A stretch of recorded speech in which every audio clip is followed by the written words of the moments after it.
evening and welcome to the Roseville City Council and Housing Authority meeting of May 6th, 2026. I'd like to call the meeting to order and ask our clerk to please read the roll. Thank you, Mayor. We'll start our roll call with the record reflecting that Vice Mayor Albert's excused. And we'll move on to Councilmember Haldeshelt. Here. Councilmember Mendoza. Here. Councilmember Rakucci. Here. And Mayor Bernasconi. Here, thank you. Ladies and gentlemen, I would like to ask our new police chief, Jeff B., if he would please lead us in the Pledge of Allegiance.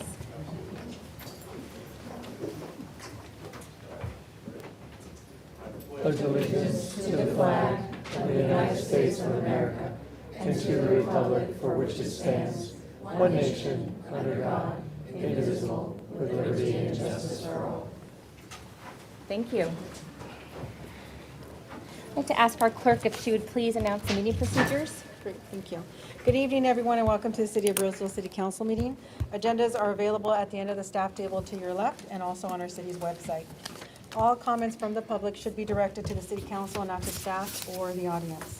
All speakers must speak from the podium as this meeting is being recorded tonight. Please note that due to streaming from a temporary location outside our regular council chambers, we will experience a brief lapse in time from one item to the next and when calling for public comment. We look forward to returning to our council chambers in summer of 2026 and appreciate your patience and understanding as we work to ensure a smooth experience while in our temporary location. For items that are not appearing on the agenda tonight, members of the public may address the City Council on items that are not listed on tonight's agenda and within the subject matter jurisdiction of the City Council. Public comment will be limited to 25 minutes in the first segment, and each speaker will have 3 minutes. I'm about to give you all 25 minutes. 3 minutes. If time is reached in the first segment, individuals will have a second opportunity at the end of the meeting just prior to council comments to continue to express their comments. The Brown Act does prohibit the City Council from discussing, debating, or taking action on items that are not listed on the agenda. For those items that are listed on tonight's agenda, the Brown Act does allow for the public to comment on all items that are listed. Speakers will have 5 minutes to provide input that should be relevant to the item that is being considered tonight. Time will be monitored, and once the red light begins to blink at the podium, we ask that the speaker please conclude their comments.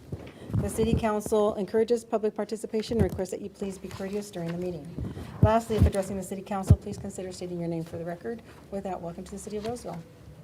Thank you, Carmen. We will move into public comment. Is there anyone here tonight that would like to make a public comment on any item that's on the agenda? And I will start first with a speaker card that we have. Keaton, is Keaton here? Okay, you can come forward. The comment is not on the agenda. Right, Yes. any item not on the agenda. All right. You have 3 minutes. Good evening, esteemed Mayor and the council members. My name is Ketan Panse, and I'm a volunteer with Hindu Swayam Sevak Sangha, and I'm here to invite you for an event. Hindu Swayam Sevak Sangha, also known as HSS USA, would like to introduce our initiative, Hindu Education Foundation, also known as HEF, to collaborate with educators and the schools. And today, I'm here to seek the presence of all of you here with your families to attend the heartfelt celebration of Guru Vandana program on the occasion of Teachers Appreciation Week. This invitation has also been sent out via email, and we received a response from some of the council members.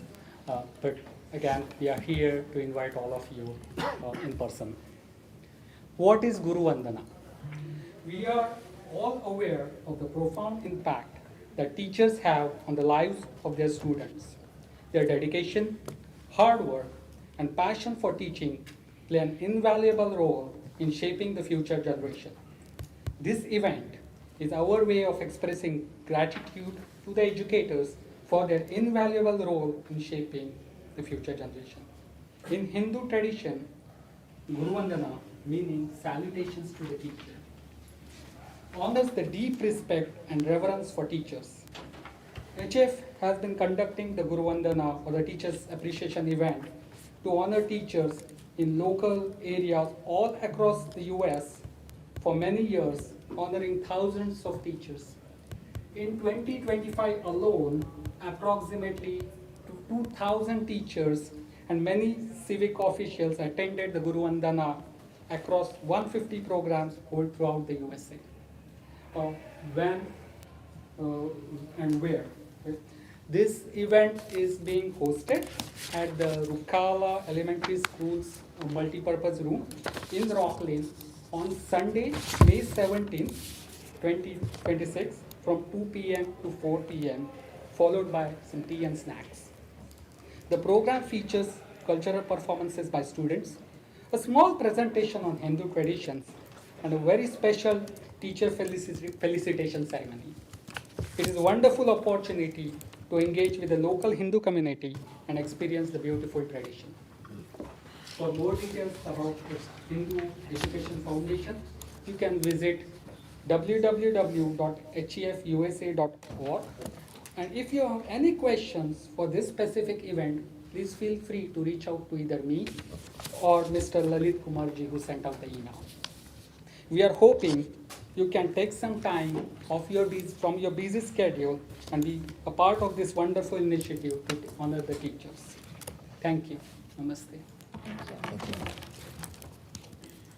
Is there anyone else tonight that would like to make a comment on any item that's not on the agenda? Now would be your time to come forward. We also have a second public comment at the end of the meeting, so you have an opportunity then to make a public comment. Okay, seeing none, we'll close public comment, and we will move into the presentation reports. The first item that we have is council discretionary funds for sober grad night. Consent calendar? Oh, thank you, sorry. I'm all for, jumping and moving on. We got a big agenda tonight, so. Thank you. On consent calendar, so consent calendar items are considered routine in nature and approved by one motion of the city council. An item may be pulled for further discussion by a member of the city council, a staff member, or the public. At this time, there has been no request by either city council or staff. At this time, if any member of the public would like to pull an item from consent for further discussion, please come up to the podium and let us know which item. Mayor, seeing no one step up to the podium to pull an item, tonight the city council will consider consent calendar items 1 through 31. May I please have a motion to approve? So, second. Thank you. We have a motion on the floor with a second. We'll start our roll call with Councilmember Habershaw. Yes. Councilor Mendonça. Yes. Councilmember Tucci. Yes. And Mayor Bernasconi. Yes. Thank you. Okay, Now thank you. presentations. Okay, now our first presentation is the council discretionary funds. And it is mine as well. So tonight, the city council did receive a request for $500 for council discretionary funds to sponsor the Safe and Sober grad night events at Roseville, Wood Creek, Oakmont, and West Park High Schools for this year's graduating seniors. In prior years, the city council has funded requests for the Safe and Sober grad night activities at each school with a $500 donation per school. The current balance remaining in our council discretionary fund for this fiscal year, 25-26, is currently at $6,821. This will be reduced to $4,621 if the council approves for each school, a minimum of the $500. We do have representatives from each school present tonight, should the council have any further questions. With that, this concludes my presentation, Mayor. Okay, thank you. Would anyone like to comment on this item? Now would be your time to come forward. Okay. We have a lot of school Yes, representatives. I'm happy to. I did last year, I'll do it again. Hi, my name is Amy Pedersen, and I am representing Roseville High School. Sober Grad Night, it's a very, very important event that we cherish for our young people as they graduate and go into the world. And to be honest, it is getting more and more difficult for donations, companies to give donations, students to apply to go to Sober Grad Night or want to go to Sober Grad Night because of ongoing costs and increasing costs that they're no longer able to maybe endure. And so scholarships are a huge thing for us. So we just are looking into our community and looking to the city and looking to anybody who's willing to donate and try to support our seniors in order to ultimately keep them safe as they move into their journey as postgraduates. So thank you for considering. Appreciate it. Thank you, Amy. Thank you. Okay. Anyone? Yes. Now that Roseville High had, I guess now we've got a. So I'm Kim Homa, I'm with Wood Creek, and we are also doing Sober Grad Night. And I would like to kind of touch on what she said. Being able to get donations is extremely difficult. And as being a first-time senior parent, I didn't realize that you need like $4,000 in June to make graduation happen for your own child. So then adding another $500 or $600 to go to Disneyland and then trying to pay for yourself to be a chaperone, where in previous years chaperones have been paid for. So we are asking for the $500 donation, but I'm challenging the city of Roseville to give each school $1,000. Right now, the $500 donation would only be $3 per student that's attending. $3 is not even a bottle of water in Disneyland. So we are asking and challenging you for $1,000 per school. That's And it. all the schools do sober grad nights? It's night of graduation? So most of, I think some of the schools might be going on the same night, but each one, you book a day and then Disneyland tells you what day you're allowed to go, is essentially what happens. So is this a grad night event for Wood Creek? Yes, so different schools from different states will all go, and then they, I mean, it's a pretty big event, and with it being a big event, it's expensive. The buses alone for our school were $28,000. I mean, where do you get that money? You know what I mean, when people aren't fundraising, like they were. Previous years, they fundraised all the time, but people aren't fundraising like they did before because just the cost of living has gone so much higher. Thank you. Yeah, thank you. Good evening. Hi, good evening. I'm Leah Pryor. I'm the OPC president for Oakmont Parents Club. We also put on our Sober Grad Night. Like we've already heard, it is very expensive. We do a lot of fundraising throughout the year. We hold golf tournaments. This year we were going to hold a crab feed, but we didn't get a chance and opportunity to do that. But we do endure a lot of expense for this event. It costs anywhere for us. We go take the kids down to Alameda so they can sail around the bay. It's nearly $20,000 just to have the boat to take 150 kids, and if we can get 150 kids to afford that, then we will be able to get them to go. So we appreciate all the donations that we can get, as well as any grants that we do receive from the city. So we do appreciate everything you guys can do for us. Thank you. Thank you. Okay, anyone else? Come forward. Anyone else? Let me guess. I'll be quick. My name is Kristen Sanger. I am president of the seniorship of West Park. I don't know what that means. I don't know if But they don't have to you see know what, me. you guys press, yeah. It's not personal. Keep going, I think. don't like. Everything that the other schools and representatives have said, I completely agree. And I mean, this is a lifelong opportunity for many of these seniors to be able to take this trip. And this is West Park's first year being able to do this. We're only 5 years old. So again, I won't take any time, but I thank you so much for the city of Roseville for offering this. And I appreciate the other schools also requesting possibility of increasing that grant. Thank you. Thank you. Are there any other comments for this item? Okay, thank you. We'll bring it back to council for deliberation or action. Mayor, I wanted to get clarification. So if we were to fund each school at 500, the remaining balance would be 68? 48. 48. 48. I don't think we can get to the 1,000, but, so if we did another 2,000, then we'd be at what, 2,800? Yes. And then, I'm trying to think of what's between now and July 1st when that fund gets replenished. Do we know if we have other requests coming? I don't think so. There'll be some other requests coming in. Yes. 4th of July fun run is what I'm thinking of with Crime Stoppers, and there'll be a few more that I'm sure. Is it will the trickle end of in. July or beginning of July we July fund 1. it? The Crime usually comes in before. No, I'm saying if we replenish the 1. fund, July 1, Yes, July 1, new fiscal year. so it would be close to when, And for just the council's education, the council discretionary fund is $15,000 a year, and we get requests all year long. So that's the dilemma that we have, is trying to make a meaningful contribution, but also recognizing that we don't have a lot of money to spend.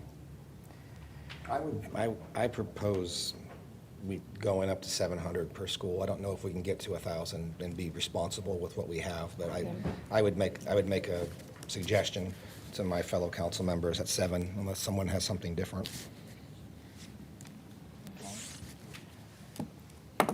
I'm good with that because I was thinking 100 or 200 more, so, you know. I even have another question. Is Centerpoint, a high schools is in our district? We don't, do they come before us or? Center. Yeah.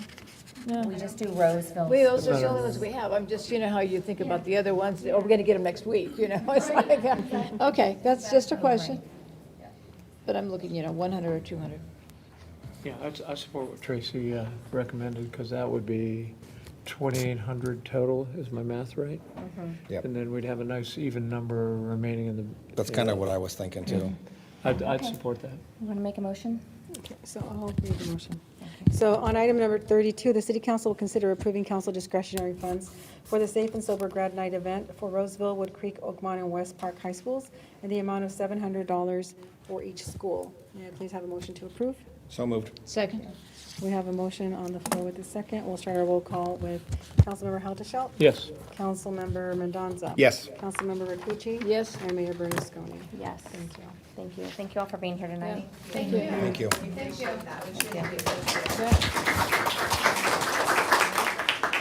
Okay, Godspeed to you till the end of Yeah. the May. Yep. How many days left in The school? next three items are just information. 14, Yes. 14 for the graduate? Yeah. So, Sorry, Mayor, back to you. okay, you're all welcome to stay, but we're gonna keep going on with the agenda too. No, it's not rude. We don't want to take up, we're gonna be here a while. Go raise some more money. Thank you so much. Seriously, thank you very much. Okay, the next item before us is item 33, Roseville Electric Fiscal Year 26-27 Proposed Budget Update.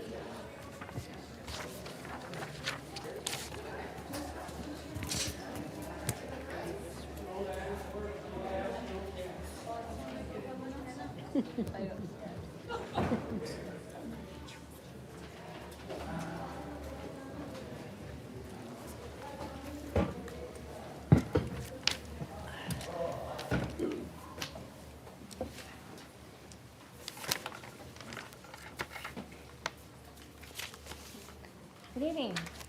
You're up. Thank you. Good evening, Mayor and members of the council. I'm Dan Bean, CEO of Roseville Electric Utility, and with me tonight is Assistant Director Joanna Cucci and Electric Finance Manager Matt Nelson. This proposed budget for the electric department is fully aligned with the council's strategic plan and maintains compliance with all our financial policies across all key metrics. Notably, this is the first time since 2021 that we are requesting new positions. 2 roles tied specifically to our growing electric vehicle charging infrastructure and power generation related work. A sign of how our utility is evolving to meet the energy demands of the future. When including bond proceeds, we are presenting a balanced budget. And I'm proud to say that FY26 included significant capital improvement investments, with that momentum continuing in the proposed FY27 budget as well. This budget reflects disciplined financial stewardship while positioning our organization and this community for long-term success. And with that, I will turn it over to Joanna. Good evening. Just a quick overview of the electric utility. This is for FY25, which is our most recent completed audited year. So we had 1.2 gigawatt hours of energy sold to our community. We currently maintain a little over 1,000 miles of power lines. That's overhead and mostly underground, which maintains our reliability here in Roseville. Our typical residential customer pays about 19 cents per kWh, and our customers can expect 0.1 outages per customer per year. So an outage every 10 years basically is what our customers can expect. Always good statistics to point out. So as Dan stated, our budget is aligned with the City Council strategic plan, and it allows the electric department to deliver on its mission to provide exceptional reliability and customer experience, and it maintains compliance with the financial policies and metrics, which Matt will go into more detail on those.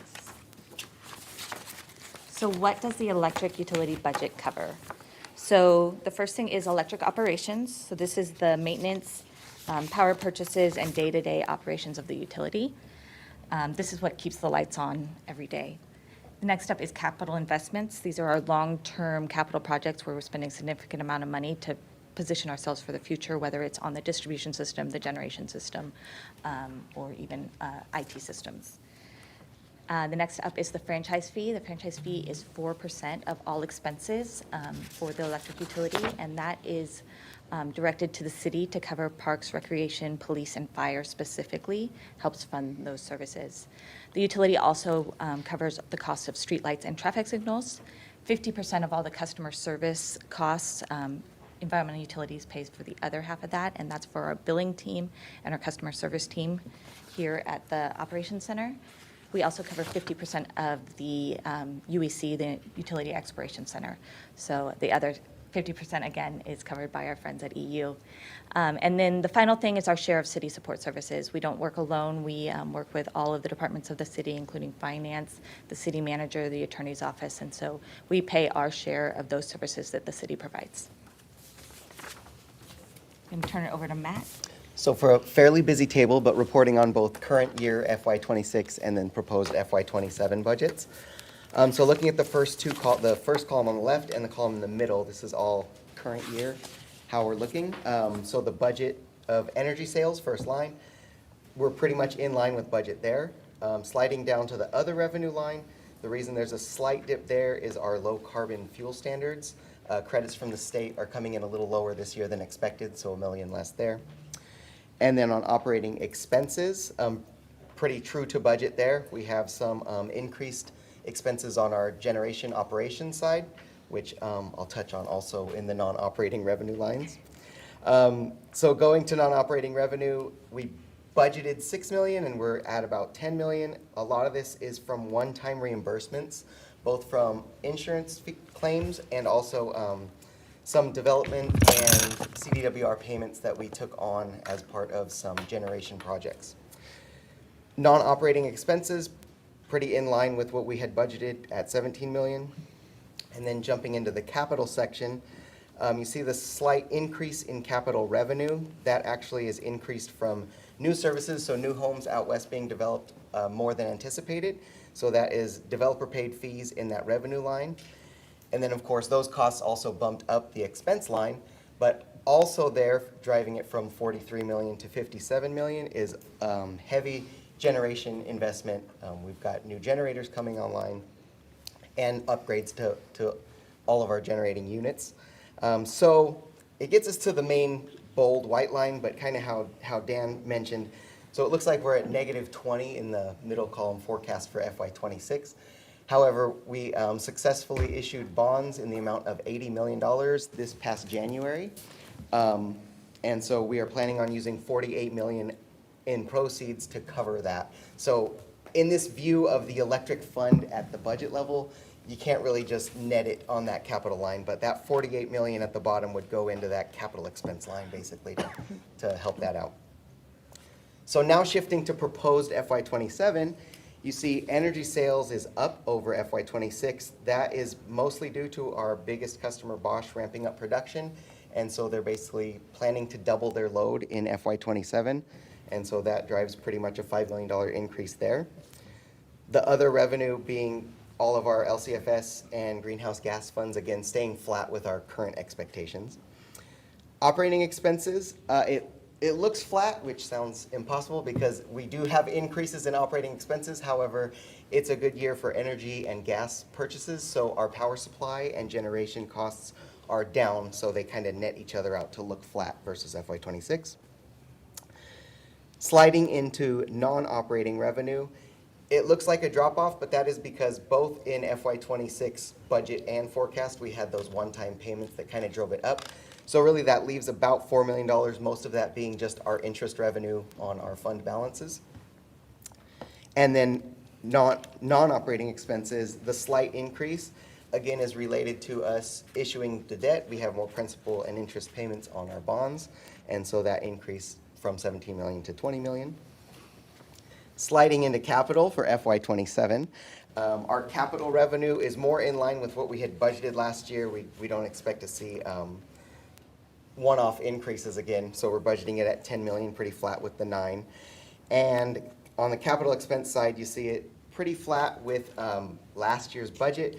but a lot of it is in our substations and again, wrapping up some of our generation projects which is why the bulk of why we went and got the 80 million in bonds.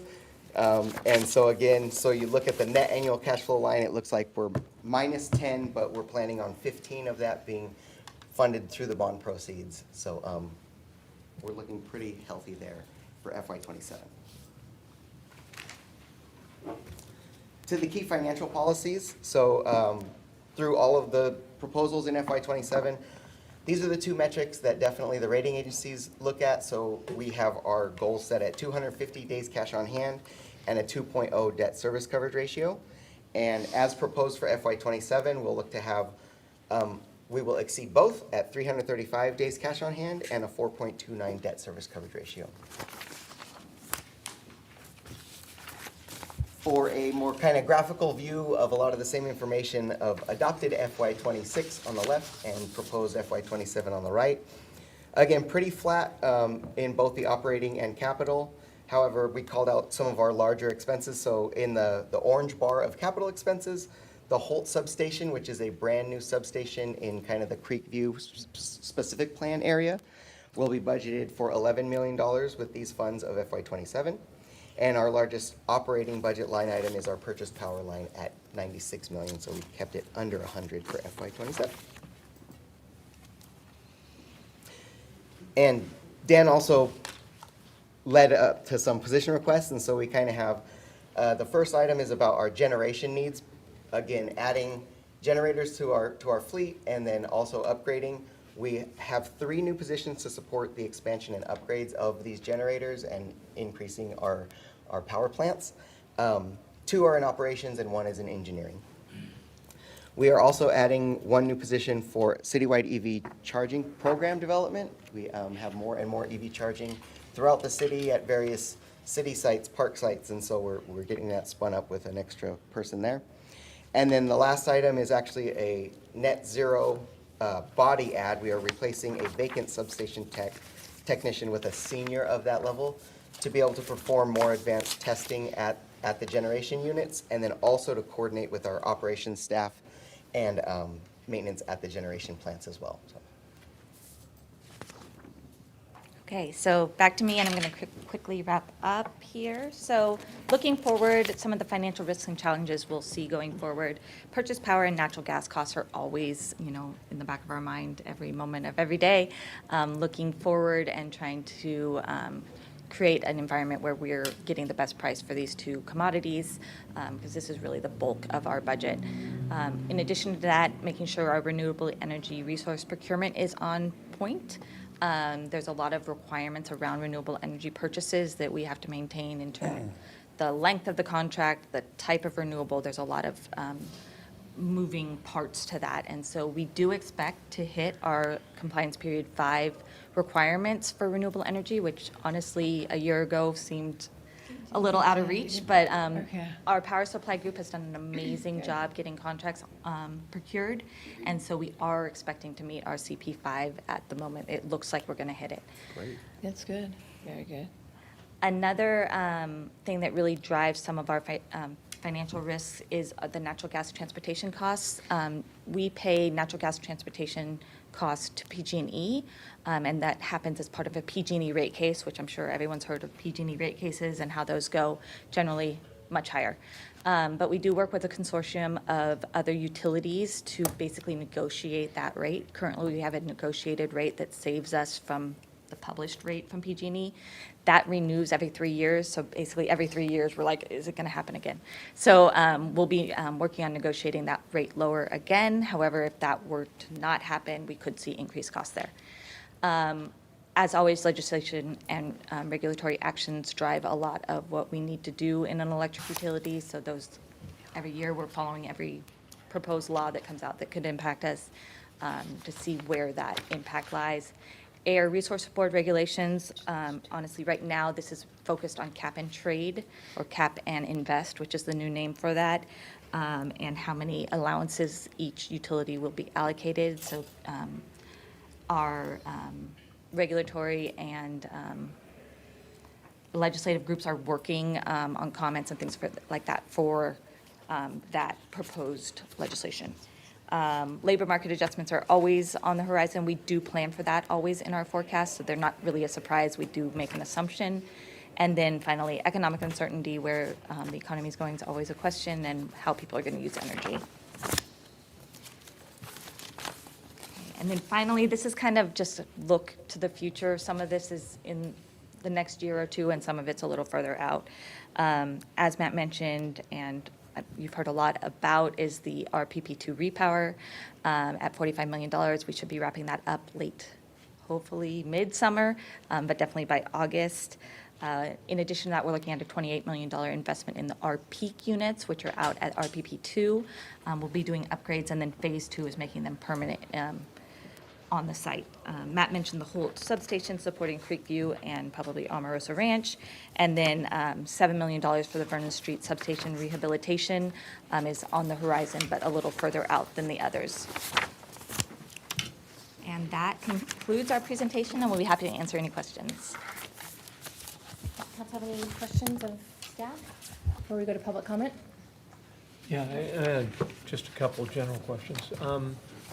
On the energy sales, you mentioned Bosch. Are there energy sales outside of our geographic footprint that are included in that? We don't have any assumed sales outside of Roseville Electric customers Okay. directly. In the net operating revenue, you budgeted 6, you're at 10. Where did the other 4 go? Did that just carry over to FY '27? Is that? The 4 is kind of our baseline of all non-operating. Most of it is interest revenue, and then a little bit of lease revenue. We rent out the area to the post office. Maybe We just happened to do better in '26 than Yeah. typical. Right, so there's $4 million difference. Where did that $4 million go? That was mostly one-time payments, CDWR, as part of the deal of acquiring the generators. Where did it go? Oh, it'll mainly go into the project Trade of, stabilization funds or what? oh, just the electric fund. Yeah. Great, and then I appreciate the fiscal risks. Are there geopolitical, is embedded in that geopolitical aspects of natural gas? Possibly. We haven't seen a lot of impact on the natural gas market, the same as the petroleum market, from the geopolitical issues right now. So always a risk. We do lock in long-term contracts, and we do hedge our energy. So in the forward 3 years, we are well hedged. So that should protect us if that becomes an issue. Thank you, Mayor. Okay. Any other questions before we go to public comment? All right, we'll open this up to public comment. Is there anyone here tonight that would like to make a comment on this item? Now would be your opportunity. It's information only, so we won't be taking action. But seeing none, we'll close public comment. Thank you for the presentation. Thank you.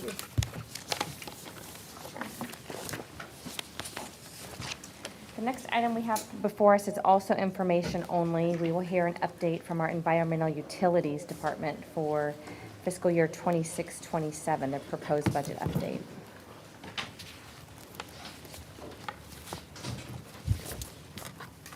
Good evening. Good evening, Mayor Bernasconi and members of the City Council. I'm Sean Bigley. I'm your Environmental Utilities Director. And it's my pleasure tonight to present EU's proposed 2027 budget. Just in terms of just the overarching sort of summary of the budget, you know, it's a budget that is fiscally responsible. It's built around solid planning that we've been able to really rely on over the years, thanks to the Roseville City Council. And also really focused in on fiscal restraint, making sure that we're presenting a budget that is fiscally responsible and sustainable. The result is a balanced budget that supports active implementation of the City Council strategic plan, which we'll talk about in a little bit more detail. And so tonight, I'm presenting alongside Archana Wagley, our Business Services Administrator. And so we'll go ahead and get into the presentation tonight. So a little bit in terms of the alignment to Council strategic plan. So there's several categories. We just want to kind of briefly go through that in terms of how we execute those priorities relative to the budget. So relative to the first strategic priority, remaining fiscally responsible in a changing world, just a couple of things to note. We have been able to secure outside funding, specifically a $5.3 million federal appropriation for a regional water infrastructure project that the city is pursuing. During this time, we've also been able to obtain $31.2 million as part of a clean energy investment tax credit. And then generally speaking, we've been able to do some specific projects on a limited basis that allowed us to actually achieve some project savings, about $1.6 million. And so very active in terms of looking for outside funding sources and other ways that we can be innovative to actually save money in terms of our utility operations. Moving on to the next priority, investing in a well-planned infrastructure and growth. So really, this budget reflects a few things. First, focusing in on the second phase of our downtown water mains rehabilitation project, which the current project we're looking at is in the Roseville Heights neighborhood, as well as some infrastructure improvements along Church Street that we've been able to achieve. We're also looking at making sure we're protecting the ratepayers' investment in the infrastructure. Specifically, we were able to add an operational technology and security administrator, which helps us on the operational technology side, as well as physical security for infrastructure assets. Also, we're working in terms of making sure we're understanding our vulnerabilities in our system, including penetration testing, tabletop exercises, robust emergency preparedness training, radio training, and other active measures. And then in terms of the next priority, this is going to be investing again in well-planned infrastructure and growth, making investments in our recycled water infrastructure, including a system that can produce about 1.22 billion gallons annually of recycled water within Roseville. And then finally, supporting community engagement and advocacy. So really happy to note, and again, this is a joint effort by Roseville Electric and Environmental Utilities.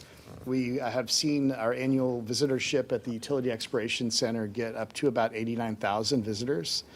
This includes 7,500 students within the general area that have visited the Utility Exploration Center to learn more about utility operations, as well as understanding that relationship to those operations to the environment. So now we're going to go ahead and switch over to some details on the proposed budget, and I'm going to turn it over to Archana to go through this next slide. Thank you, Sean. Good evening. First, I'll begin with the fiscal year 27 proposed budget. This table outlines our fiscal year 27 budget for all three utilities. The net operating cash flow, the negative net operating cash flow is mainly due to our planned fund transfer to support our multi-year improvement projects. And on the slide, we see that net capital cash flow is positive, and that's mainly due to the timing of the construction fund projects. While multi-year projects, capital projects usually extend over multiple years, they are funded earlier in their life cycle. And depending on the capital project schedule, there will be years where we'll see deficit, and then some years we'll see surplus. Next, I will talk about revenue budget. This slide outlines our revenue budget by category, and looking at our revenue sources, utilities expect to generate about $184.2 million total revenue. Utility rate revenue is our main primary source of revenue, which accounts for almost 78% of the total revenue, and it's a stable foundation to support and fund our operating expenses. The largest non-rate revenue is connection fee revenue that primarily funds growth-related projects. Next, I will cover the expense budget.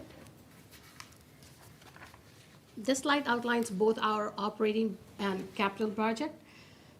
We can see how expense swing depending on capital expense variability. For fiscal year 27, our total proposed operating budget is $146.6 million, which represents 3% increase over the previous year. Our largest capital allocation is $8 million for downtown water main project, and operating expense is $16 million for landfill disposal fee. Next, I'll talk about the rate adjustment. Fiscal year 27 is our second year of approved rate increase. And this slide outlines average rate, average bill impact. Average residential bill impact is $5.57, which is about 4% increase. This rate increase is needed to cover our inflation and cover infrastructure improvements. Next, a comparison to provide context. This slide presents a rate comparison with a regional average. Dark blue columns represent our current rate. Gray columns represent fiscal year 27 rate, and light blue columns represent a regional average. We can see even after the increase, all three utilities rates remain below the benchmark, which reflects good value for high quality and reliable service that we are providing. With that, I would like to turn it over to Sean. Thank you, Archana. All right. So just a little bit on some of our priority projects. First, just to start very quickly, we're working very diligently as we have over the years in terms of working on water supply resiliency and reliability projects. So we continue to further the expansion of our aquifer storage and recovery groundwater program. And so currently we have 2 ASR groundwater wells under construction. In the budget, we're also reflecting that we have 2 additional wells that we're going to be building here in the near future after that to continue the expansion of the program. We also are continuing to work on the initial phases for the Roseville-Placer County Water Agency raw water pipeline project. Essentially what that is plumbing the Foothill Water Treatment Plant, which is operated and owned by Placer County Water Agency with about a 14-mile length pipe that essentially plumbs into the Barton Road Water Treatment Plant, which is owned and operated by the city of Roseville. Again, a water supply reliability project. Then also we're looking at sort of early costs related to the city's potential involvement in the River Arc project, which essentially is a redundant water intake on the Sacramento River, working with 3 partners, City of Sacramento, as well as Placer County Water Agency. Essentially what that would allow us to do is have a redundant intake to access existing water supplies, specifically our federal water supplies. But also it is a project that's supported through the water forum process because conceivably it could allow us to reduce the amount of water taken on the Lower American River, which is an environmentally sensitive river, and rather take that water from the Sacramento River that's less environmentally sensitive, at least in that stretch. Again, we're also focused on phase 2 of our downtown water mains rehabilitation project. We'll continue working towards putting that into place, working with Public Works. Focusing in on ongoing rehabilitation, generally speaking, of utility infrastructure. We also are focused on ongoing expansion of regional wastewater treatment plants, consistent with our role relative to South Placer Wastewater Authority. Again, we're going to focus in on and continue working on recycled water system expansion. We're also making investments relative to the backflow inspection program, which is a state-mandated program that we're currently implementing. We're also making some significant updates to our industrial pretreatment program, which actually is long due and has a specific impact to our commercial customers within the city of Roseville, as well as customers that we are regulating under the South Placer Wastewater Authority. And then finally, we're currently working the final phase of the environmental utilities reorganization. And so we're kind of working through that probably the rest of this year into next year as well. All right, just really quickly, just budget challenges. So kind of a lot of the same themes that you heard previously.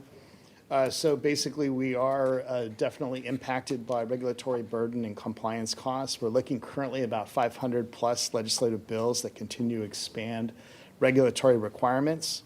This includes increasing reporting, monitoring, compliance obligations, and financial strain. Adds basically the need to, we have to add resources to meet these mandated activities.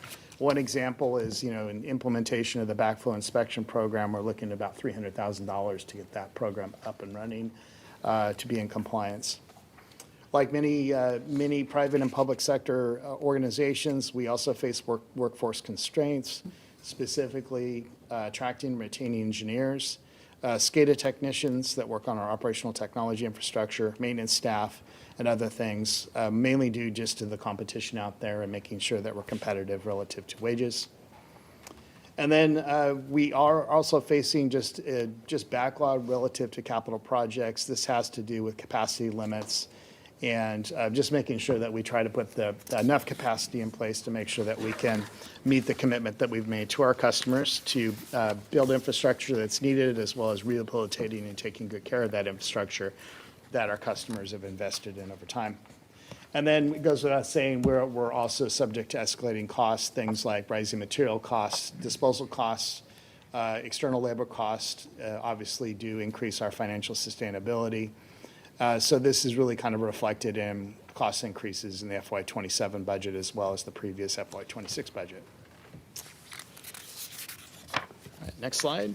So we're always looking at ways that we can provide the service of high-value service at the lowest cost possible, and so focused in on really making sure we review costs on a regular basis. So we do in environmental utilities on our own sort of effort, do regular department level efficiency reviews, looking for ways we can actually reduce expenditures without impacting service. And so we do this on a regular basis. We also look at non-essential spending through that process and make adjustments accordingly. In some cases where it's appropriate, we do look at performing in-house projects where we can, within the limits that we're allowed to do so. And then again, we're continuing to seek outside funding opportunities to reduce the cost of providing the service to our customers. All right, next slide. I won't go through all these just in the interest of time, but just a couple of things relative to what our water utility provides. So about $10.5 billion gallons of water that's treated and delivered to our customers. In that, we maintain about 725 miles of water main that we have to maintain. And generally speaking, you can see the comparison. It's a good value for what our customers see relative to treated water versus what they can pay in the grocery store in a plastic bottle. Going on to our wastewater utility. So wastewater, we treat about 7.3 billion gallons of wastewater on an annual basis. We have to maintain about 928 miles of sewer infrastructure. And we have a lot of other types of areas like manholes and other things that we need to maintain as well. In our processes in terms of treating wastewater, we have biosolids. And so we have to properly treat and haul those biosolids, about 25,000 tons of biosolids on an annual basis. Moving on to the final operating utility, which is our waste service utility, so about 269 million pounds of trash collected annually. That's about 4.1 million curbside pickups for all of our customers. We've been able to calculate it's about $5.55 per pickup, and so we think it's a pretty good value for our customers. And we're also involved in doing neighborhood cleanup, so we provide that working with Arcona. So again, just really happy to provide this budget, and again, we were very focused on making sure we're presenting a budget that's fiscally responsible and aligned with the council's strategic plan. So with that, we'll conclude the presentation and see if there's any questions from the city council. Thank you both. Are there questions of staff before we move on to public comment? Yeah, first of all, and this goes to electric at all as well, I love these metrics that you showed for each of the utilities. Mm-hmm. Really captures the system. It would be fascinating, and I'll go do it on my own to figure out the history, right? Where we started and where we are today. I want to make sure I understood, slide 3 talked about the 2027 budget. But then when you get to slide 4 and slide 5, revenue budgets by categories and annual expense budgets, and let me go back.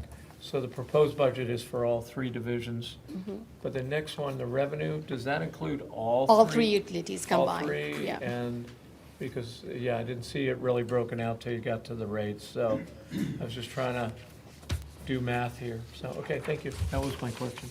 Okay, thank you. Anything else? Okay, we'll open up to public comment. Is there anyone here tonight that would like to comment on this item? Again, it's informational. We will not be taking action on it, but you're welcome to make a comment on it. Okay, seeing none, we'll close public comment. Thank you both. Thank you. Information.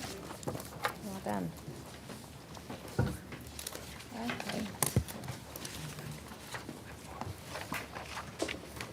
We'll move on to item 35, the capital improvement program, proposed budget preview for fiscal year 26-27. And we'll hear from our Public Works Department.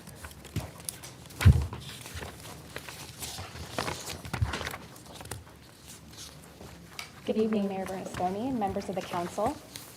My name is Stephanie Keeman, and I'm your Assistant Public Works Director. It's my pleasure to introduce to you tonight the city's fiscal year 27 capital improvement program, alongside Jill Geller, our Parks, Recreation, and Libraries Director, Sean Bigley, our Environmental Utilities Director, and Chris Porter, our Assistant Electric Utilities Director. Like last year, we 4 representatives of our respective departments are here to share selected capital improvement projects that are requesting fiscal year 27 funding from each of our respective teams. The highlights will be grouped by department, and we will pause for questions between each department's presentation. Before I begin sharing this year's Public Works projects, please allow me to provide a citywide high-level overview of the proposed project budgets. This year's CIP funding request consists of 22 new projects and adjustments to 38 existing projects across multiple departments, totaling $90.5 million in fiscal year 27 and an anticipated $619 million over the next 5 years. Specific amounts will be broken out on the displayed slide by department and time period. Also in tonight's presentation is an overview of non-capital multi-year projects, which include things like routine maintenance of facilities, bike trails, open space, and roadways, as well as equipment repairs and technology upgrades that do not meet the capitalization threshold. This year's non-capital project funding request includes 40 new projects and adjustments to 16 existing projects across multiple departments. The total amount of non-capital project funding requested for fiscal year 27 is $23.8 million, with a projected total of $55.1 million over the next 5 years. As with capital projects, the non-capital projects are broken out by department and time period on the displayed slides. So looking specifically at project budgets requests for Public Works in fiscal year 27, there are $5.5 million in capital projects and $14 million in non-capital projects, for a total request of $19.5 million in fiscal year 27 project funding requests. The first project that we are highlighting tonight is the Fire Station Rehabilitation Project.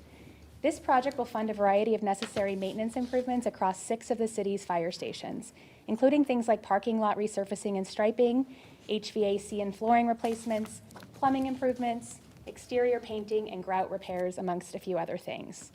Funding for this project is from the Facility Rehabilitation Fund, and design for these improvements will begin at the start of fiscal year 27.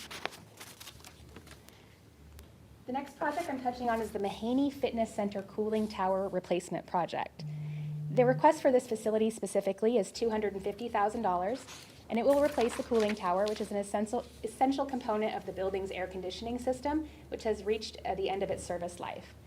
In the interest of time, I want to use this opportunity to highlight that there are 6 other facility heating, ventilation, and air conditioning, or HVAC, projects also requesting funding in fiscal year 27 at the facilities listed on this slide, including but not limited to the Maidu Community Center and the Downtown Library. These existing HVAC systems will be replaced with modern, energy-efficient units to improve performance, reduce maintenance costs, and extend each facility's overall operational life. Across all 7 of these facilities, just over $2 million is being requested for HVAC and cooling tower improvements. The next highlighted project is an initiation to reconfigure workspaces within the downtown Civic Center spaces at 311 and 316 Vernon Street. This project affects our finance teams, public affairs and communications, and the Passport Center within the City Clerk Department. This project is needed to improve workspace functionality, operational efficiency, and public accessibility. The project is in the pre-design or planning stages and is anticipated to be funded with $499,000 of general funds with the fiscal year 27 budget adoption. Switching from some of our facilities initiatives over to transportation and right-of-way projects, we have the Vista Grande Boulevard Traffic Signals Project. This $2.2 million project will design and construct the conversion of the all-way stop intersections at Vista Grande Boulevard and Upland Drive, Bramblewood Way, Market Street, and Vista Park Drive. Each fall, staff from Public Works and Development Services departments meet to review traffic patterns and community requests, anticipated development, and available resources, to proactively prioritize signal conversion projects. This project was identified for prioritization most recently and is anticipated to be constructed next summer with the use of developer-paid traffic mitigation funds. Next is the continuing and ongoing effort to beautify city-owned and maintained sound walls over a total 10-year program with the Sound Wall Beautification Project. This program requests approximately $265,000 of general funds annually until fiscal year 35 to design and construct improvements as sufficient fund balance in the project account allows to improve the 28,000 feet of city-owned sound walls. The first funding for this program was provided in the current fiscal year, so construction is anticipated along segments of Kirby Way and Rocky Ridge later this summer, and this additional funding in fiscal year 27 will allow for the continued design and construction of future segments. The next three projects all relate to continued progress and funding for the city's 5-year roadway resurfacing plans. Starting with the resurfacing of Main Street from Washington Boulevard to Foothills Boulevard. Funding for this $5 million project began last fiscal year with the allocation of $1.6 million of general funds through the General Fund Rehab Funding for Roadway Resurfacing. That same allocation is requested again this year, and the remaining $1.8 million will come from a repayment of federal gas tax borrowed by the local transportation fund to help construct the Dry Creek Greenway Trail project. We are coordinating underground utility work to occur before neighborhood resurfacing in the Los Cerritos and Roseville Heights neighborhoods nearby here, which has been fully funded, followed immediately by Main Street, which could all happen as soon as summer of 2027.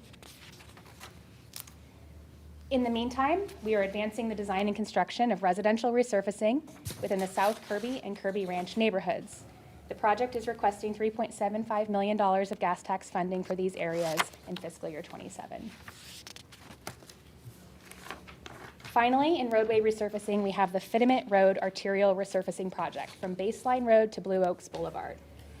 Earlier tonight on consent, the council authorized staff to apply for $3 million of Surface Transportation Block Grant funding through SACOG for system preservation of Fitiment Road. If successful, this $4.4 million project will be funded primarily through that grant source, along with general fund rehab funding for roadway resurfacing, and will be constructed by summer of 2029. The $100,000 request for fiscal year 27 is from gas tax funding and is anticipated to support early pre-design efforts in hopeful anticipation of receiving those grant funds. And my final Public Works CIP to highlight is the fiscal year 27 to 30 curb, gutter, and sidewalk project. This project will make permanent repairs to curb, gutters, and sidewalks throughout the city that have been damaged by a city-owned tree or are adjacent to city-owned facilities or along city-maintained arterial corridors.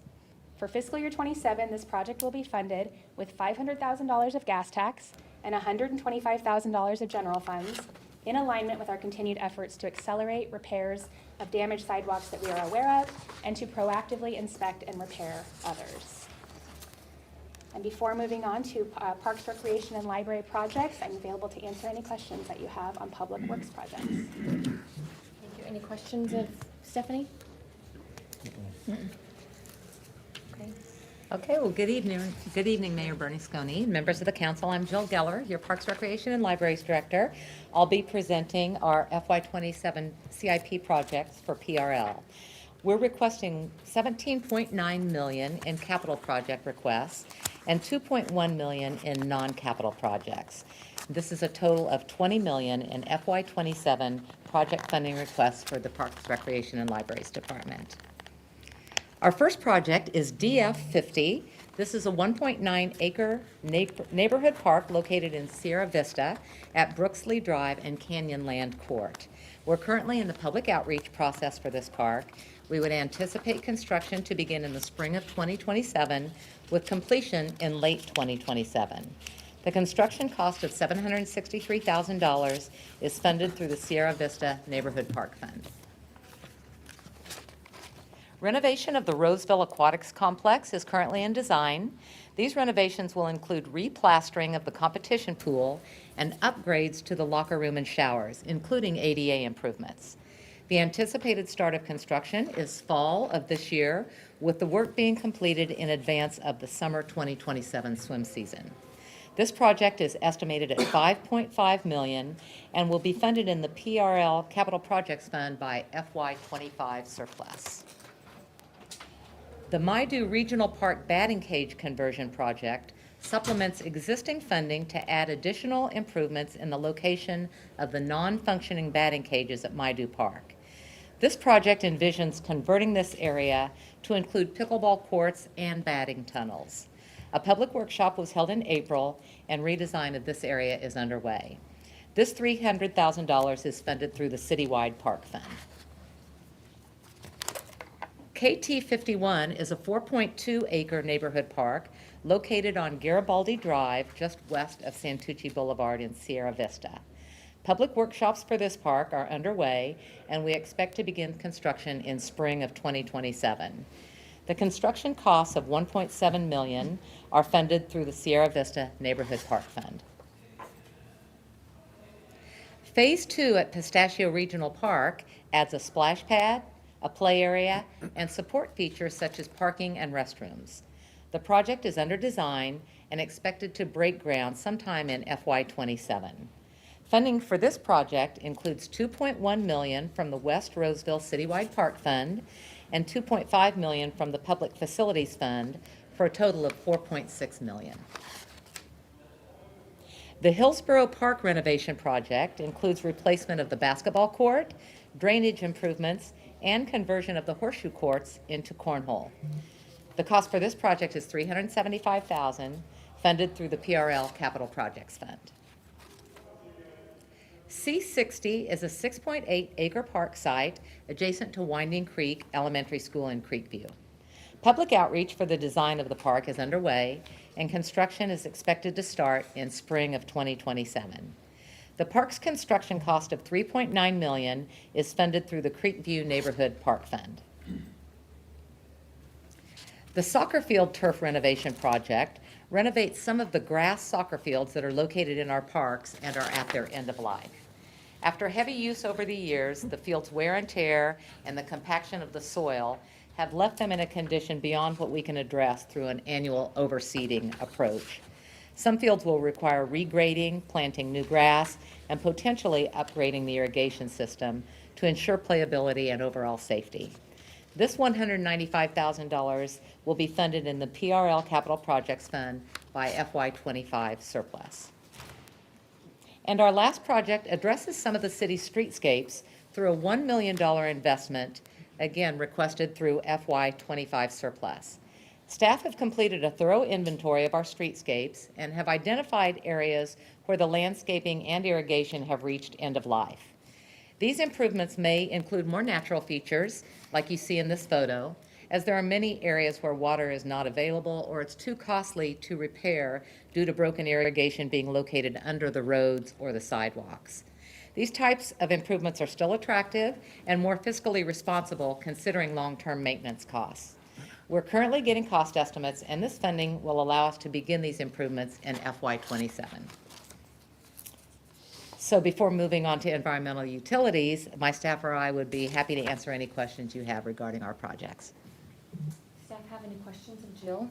Jill, I just had one, as you were talking now about the streetscapes and the picture that was on here, with the stones and the rocks. Now, will most of our streetscapes look like that? It depends on the existing irrigation. If it's non-functioning and it's too costly to repair, we will be going to more of these fiscally responsible models. But where we still have working irrigation and can have trees, plants, we will certainly do that. Yeah, I mean, I like this, but I wouldn't like the whole city look like this. That's understood. Okay. Thank you. And not a question, but a comment. It's like remodeling your home. You know, we want to have all of these upgrades and renovations, but it also means delays or dust, or you can't get to where you want to, or a park's closed down for a while. So just patience is needed while we get through this too. Yes, thank Mayor, you. I can just add one thing too. There's also a new state law about where you can have non-functional turf, and there's some areas that currently have turf today that will not be able to have turf as we move forward. And so we'll be looking at renovations in different areas as a result of that new state law. Oh, interesting. Like, do you have an example of where that might be? Anywhere it's considered non-functional, and so there's like streetscapes and medians that currently have turf that we're working through that that list currently. And you mean turf, you mean grass? Grass. Yes, okay.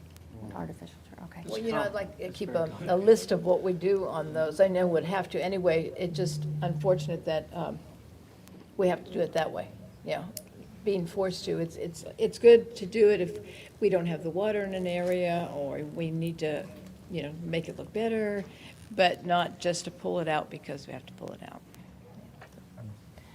Okay, we have next, Sean's up.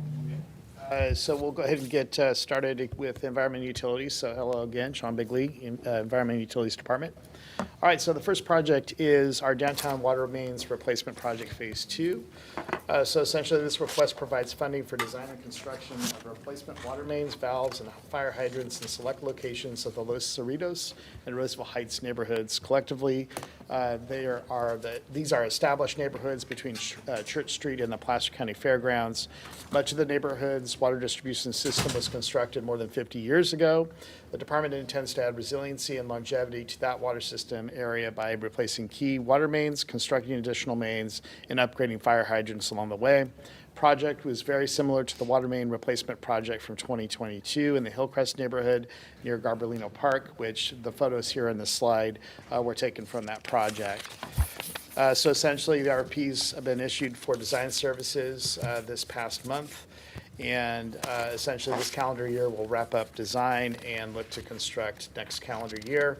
Again, we're coordinating with residents and businesses as well as Public Works to minimize street and sidewalk disruptions and water system outages. And the source of funding for this project is the Water Rehabilitation Fund. Next project is our Water Security Improvements Project Phase 2. So essentially, Phase 2 of this project addresses vulnerabilities identified in our resiliency assessment performed in 2025 by improving access controls so operators have visibility and active conversations with people they are letting into our facilities. Project will be installing visitor access controls to all critical facilities, such like more or less like a ring-style camera at the gates. The new system will require entering identification information, sending pages to host employees, and printing temporary badges. Most of the gate access controls and cameras will be installed by internal staff and coordinated with Information Technology Department for camera networking and storage. We look to complete this project in June of 2027. The budget request for this project is $200,000, and it comes from the Water Rehabilitation Fund. Next project, recycled water reliability pipeline improvements. So this project sets aside funding to improve the reliability of our recycled water distribution system.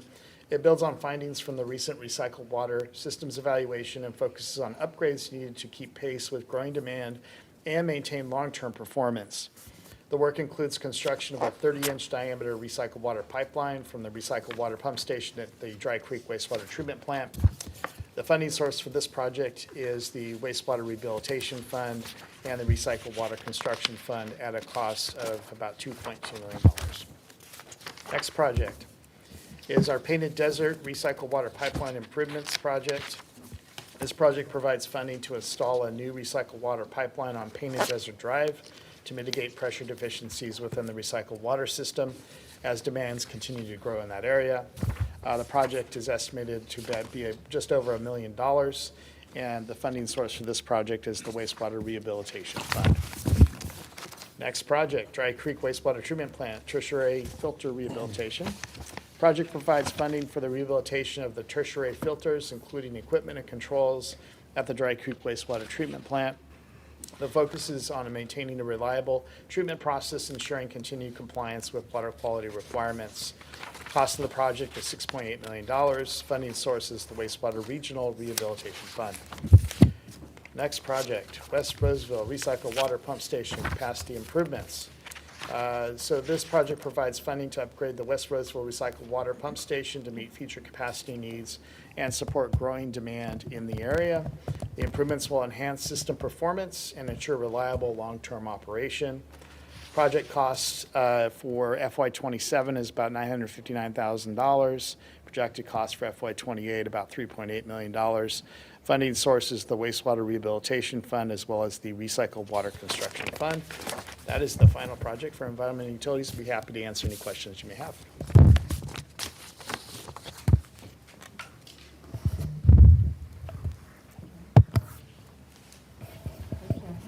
questions of Sean before we go on to electric? No? Okay. Good evening, Mayor and council members. Chris Porter with Roseville Electric. Before I jump into this first slide here, just want to make a note that earlier Joanna had mentioned a number of the projects that we're going to be going over tonight. And in case you're keeping tabs, the dollar amounts she represented, a lot of them are multi-year projects, so those dollar amounts are going to be significantly higher than the numbers you see here, as this is just our FY27 ask. So the first slide here are electric new service connection projects. This project funds the design and construction of all the new electric service to our commercial and residential development. This project is fully funded by developers, so the $8.7 million we get back from the developers to fund this work. Next year, we expect major improvements such as a number of homes in Creekview and Sierra Vista, several commercial projects, namely in the baseline marketplace area, and then extension of our 12 kV underground facilities to get to those sites. Next slide. Our new Holt substation, this seen here, is going to be on the corner of Westbrook Boulevard and Holt Parkway.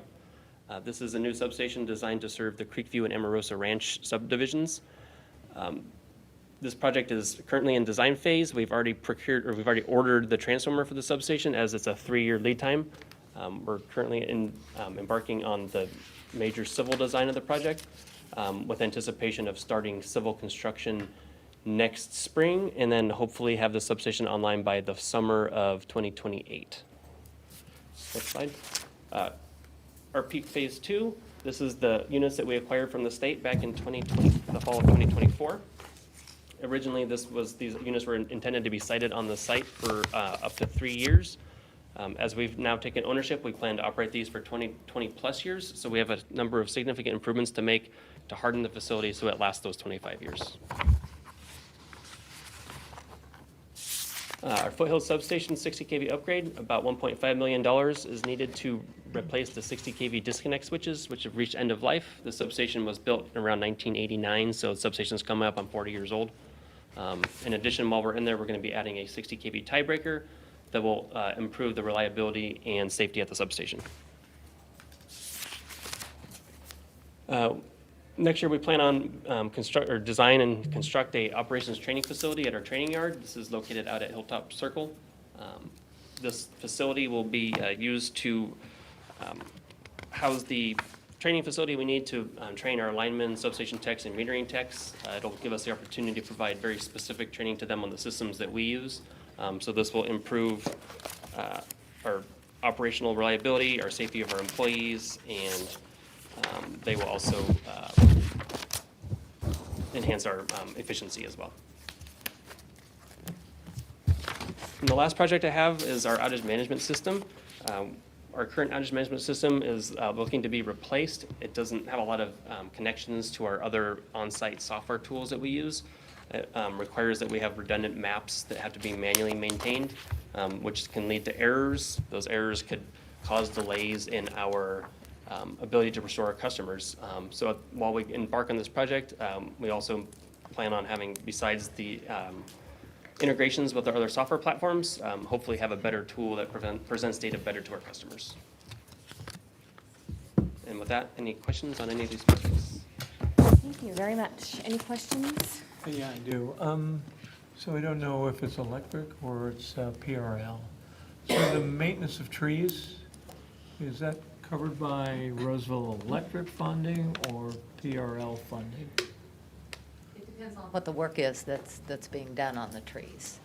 Routine maintenance is funded by PRL. If it's maintenance that Right. needs to occur because of the electric lines, it's done by electric. As I was going down Fitterment this morning, I saw a lot of work there, so. We would only be performing work near our overhead facilities that we're encroaching on our lines. So Right. if you see trimming around power lines, it's us. Otherwise, it's probably Jill. Thank you very much. Yep. Okay, we heard a lot of information tonight. Does the council have any questions of any of the staff members before we move into public comment? Are we good to go to public It's a comment? lot. Nope. Okay. Okay, is there anyone here tonight that would like to comment on this item? Now would be your time to come forward. How much time is for public comment for these items? It's 5 minutes. 5 minutes, okay, thank you. Good evening, council and staff. My name is Julia Sweeney. I have had the opportunity to speak a number of times on the umbrella issue of maintenance in the city of Roseville and making sure that we are treating all parts of the city of Roseville equitably. I have to start by saying I'm disappointed that I did not realize that some of the content of the CIP agenda would include some of the topics that I have been so passionately speaking with so many about. And so I would just advocate that from a transparency standpoint, I would appreciate if these CIP updates include more than a memo that just says staff will produce or will give us an update on these projects. Because I think everyone on council and everyone on staff knows that I've been very active. Our neighborhood association has been very active about some of these big projects that were just discussed. So I did not have as much time to prepare, but I just want to highlight that transparency is really important in making sure that our city is served equitably. We need the sunshine on all of this. So about the sound walls, we had a map up there which highlights different parts of the city in red. And that is to indicate that that is a city-maintained wall. Those are not the only city-maintained walls in the city of Roseville. There are additional walls that are maintained by the city, but they are funded by the CFDs and the LLDs, which is our next agenda item, which is actually what I was here to talk about. So you have a sound wall map that has green, red, and blue. My question is, why aren't sound walls on arterial roads, noise barriers for our major streets, a city responsibility? When I went asking about sound walls, and this has been going on for nearly a year, I started engaging with the city in June of last year. When I asked for the developer agreements for our subdivision, I was told that in the late 80s, the developer agreements weren't there. There isn't the same documentation for our area. So I said, okay, well, what do you have? Because the landscape guidelines for the Northwest Specific Plan very clearly state that sound walls in the Northwest Specific Plan area will be maintained by the city of Roseville. And so if we're not going to do that, I said, well, why aren't we maintaining those sound walls? Oh, it must be in the developer agreement. So then I asked for the developer agreement. Oh, we don't have a developer agreement. Well, that's convenient. So then I asked, well, what do you have? And I get a subdivision, what's this called? A subdivision approval for Kingswood Village. And that subdivision approval says, in the conditions of approval, a sound wall shall be constructed along Junction Boulevard to match the walls for Fairview Park and Springview subdivisions. Landscaping and irrigation shall be installed in the sound wall planter indentations on, as required by the Director of Parks and Recreation. Additional right-of-way for Junction Boulevard shall be dedicated in the final map as required by the Public Works Department. The street named James Drive will be renamed, okay, not as relevant there. And then developers shall execute an agreement to participate in a maintenance district for landscaping maintenance adjacent to the sound wall along Junction Boulevard and Harrison Drive. That subdivision map shows where that wall would be placed. The city knew where the wall was going to be placed, regardless of property lines. It outlined the developer obligations, and the agreements were there. And the city has not maintained that. I have my neighbors here who are personally responsible for paying for these sound walls. We're gonna spend 20 minutes arguing about whether we're gonna give the high school seniors $200 more when you've got on consent $5.5 million for Fitiment resurfacing. I would argue that our older parts of Roseville deserve a bit more than the attention they are getting, and I'm deeply disappointed that in all of my conversations about sound walls, a conversation yesterday with staff, Nobody said, we're gonna be talking about putting $250,000 to some sound walls. And for the project that you're doing on Kirby, you're gonna replace one side of the street's sound wall and not the other side? Ms. Sweeney, you're out of time. Nonsensical. I'm very disappointed. Thank you. Is there anyone else who would like to comment on our CIP proposed budget? Now would be your time to come forward. All right, so my name's Ed Akey. I'm in Kingswood and Junction. There was an accident on the wall, big old hole in it. But prior to that, somebody hit a tree there a few years ago and it had to be cut down. Well, the roots caused the sidewalk to come up and somebody tripped and fell. We got sued for 25 grand. So somebody runs into this wall and I get a hold of my homeowner's insurance, they're gonna drop me to file a claim. So we end up having to foot that bill when the sound wall is completely around the corner from where I can't even see it from my front yard. And I just don't feel that's fair. I think the city should cover the cost of the repair. I did patch it up because it drew some media attention. The very next day, code enforcement came out, handed me a form that said, you have 30 days to fix it or they're gonna impose fines. And I just don't think that's fair. I would just like it fixed. Simple as that. I don't think that's too much to ask. Thank you for your comment. Is there anyone else who would like to comment on this item? Now would be your time to come forward, our capital improvement program. I'm Carol Sweeney Weber, and I just want to add my 2 cents to this. I'm really grateful that my neighbors came and spoke to you, because I think it's really great to have a face with what's been going on, and I don't think it's right. I think it's really unfair that all these people that have sound walls behind them, most of them don't know that if someone crashes into them, that they're on the hook for it. And the fact that they were sued for the $25,000, and now you're replacing some of the sidewalks, it was a city tree that uprooted the sidewalk, and someone falls, and he's sued. He can't even see that sidewalk, and no one's doing anything about it. I'm looking at all of you. This isn't something new. We've been coming to you for a while. We're going to our council member, and we just need some support, and we need, really basic decency for everybody in the city. And I know that you love Roseville. We love Roseville. It's a great city. But when you drive down these neighborhoods and you see on Foothill, just the mismatched paint and different items, and there was a person on Junction before you get to the grounds. They had a big piece of wood there, I think for like 3 years, and they finally patched it. It's not even painted.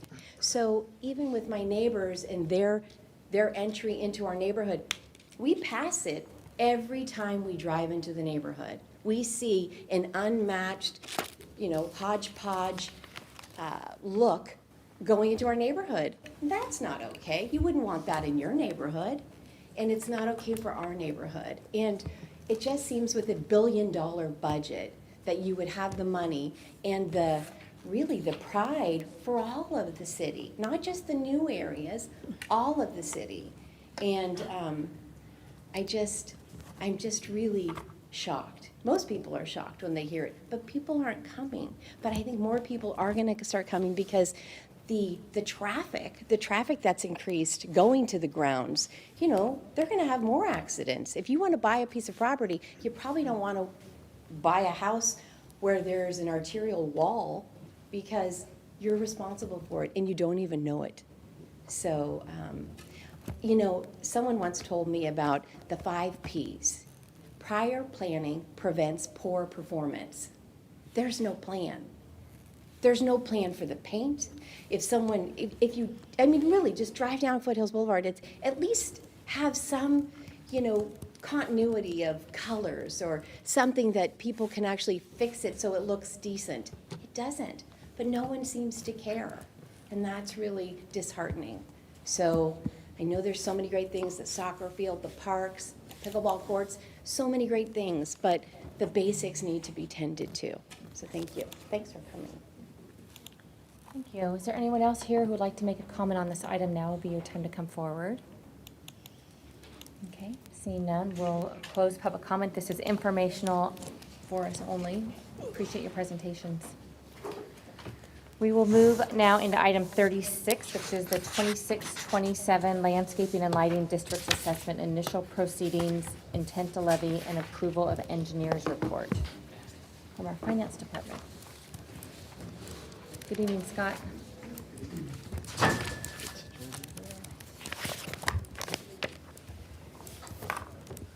Okay. Good evening, Mayor, City Council members.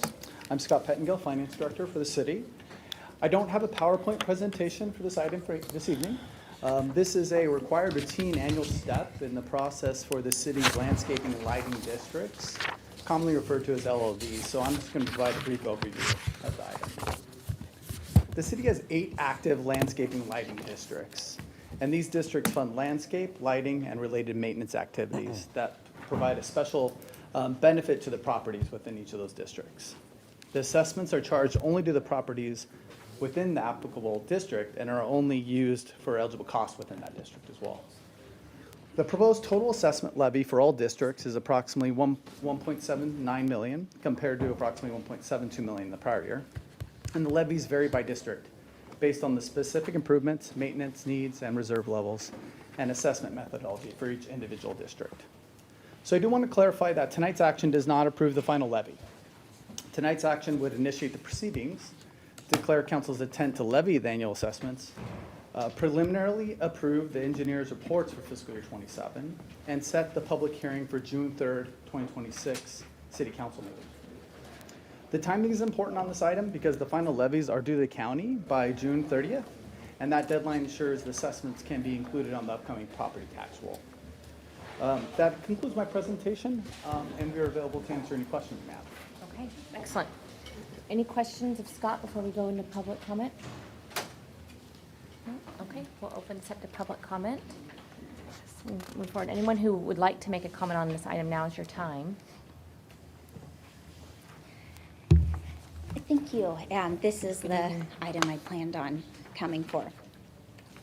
So I reached out to the city last June because I noticed that our median was dying, and it was not, it was just all the 30-plus-year-old bushes were dying, and everything was just being left in disrepair. So I used the wonderful My Roseville app. I love that I can take a picture, I can submit something, encourage people to do that. And I figured I'll report this. It's ahead of our neighborhood association 4th of July party. That's where we're going to be. The city will come out and they're going to fix this up. I mean, frankly, it was a fire hazard. The response I got back from the city was shocking. And so I went to the Planning Commission last June and I read that comment. I'm going to read that comment now from the city of Roseville on the public app. Thank you for reaching out to us. The landscaping in your area of the city is part of the Northwest Specific Plan. The original Northwest LLD assessment was set in 1989 at $100 per homeowner, and it has not been raised since. A vote to increase the assessment has been voted down 3 times in the last 15 years by district owners, with the most recent being in 2021.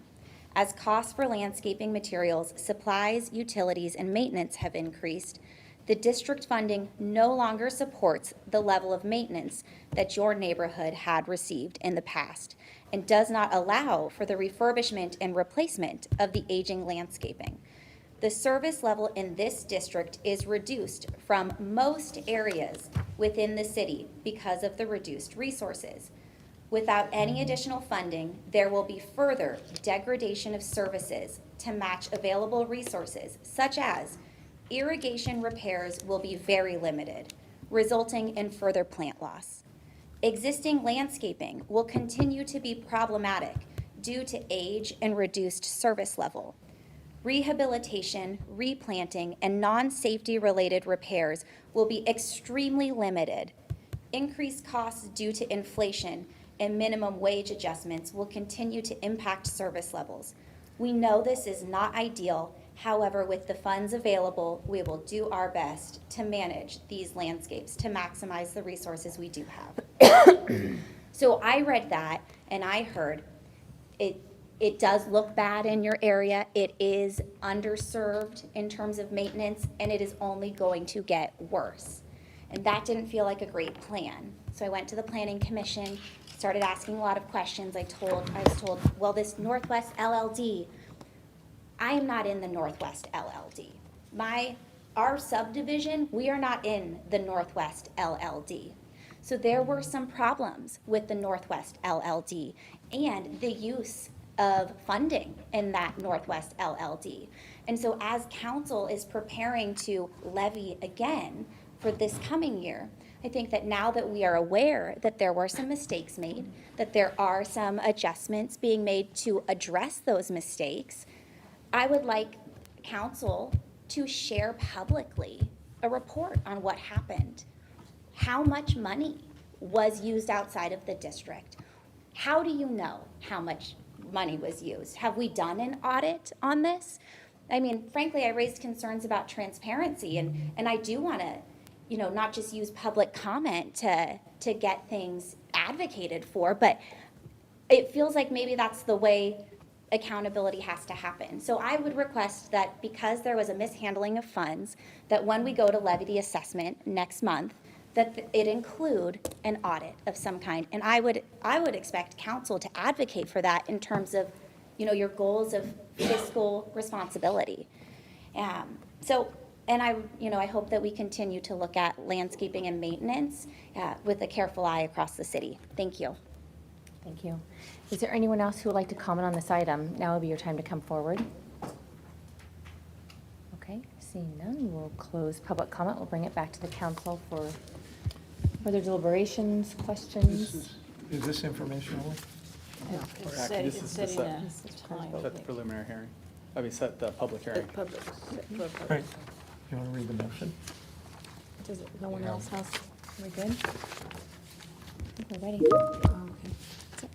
All right, with that, we'll start on item number 26. I'm sorry, is it 26? 36. On item number 36, the City Council will consider adopting resolution number 26-122 through 26-145 for the fiscal year 2026-27 annual levy of assessments for the city's landscaping and lighting districts for the following districts, area, and specific plans: the Storage District, the Infill Area, Johnson Ranch, North Central Roseville Specific Plan, the Northwest Roseville Specific Plan, Olympus Point, Riverside Avenue, Vernon Street District. This motion also includes initiating proceedings, declaring the City Council's intention to levy assessments, and granting preliminary approval of the engineer's annual levy reports for each district, as set forth in its applicable resolutions and agenda materials, which are incorporated by reference. Also, the motion includes to set the June 3rd, 2026 at 6 p.m. as a date and time for the public hearing. With that, may I please have a motion to So adopt? moved. Second. Thank you. We have a motion on the floor with a second. We'll start a roll call with Councilmember Hochschild. Yes. Councilmember Mendoza. Yes. Councilmember Rakucci. Yes. And Mayor Bernasconi. Yes. All right, thank you. Okay, we will move into our public hearings. We have 3 of them this evening. The first one is item 37, Roseville Municipal Code Amendment for accessory dwelling units. And we'll hear from our planning team. I'll open the public hearing and invite our staff to make the presentation. Good evening. Good evening, Mayor Bernasconi, members of the City Council. I'm Greg Bitter, your Assistant Development Services Director, and I'm here tonight with Lauren Hawker, the city's planning manager. We're here for our annual code ordinance or zoning ordinance update dealing with accessory dwelling units. So I'm going to turn that over to Lauren. Good evening, Mayor and members of the council. Yeah, as Greg says, we do this annually, and we have been doing it since about 2016 when the state law was first passed. So we've been doing these sort of iterative annual updates. The original ordinance was only 6 pages. It's now up to 14, or this current version.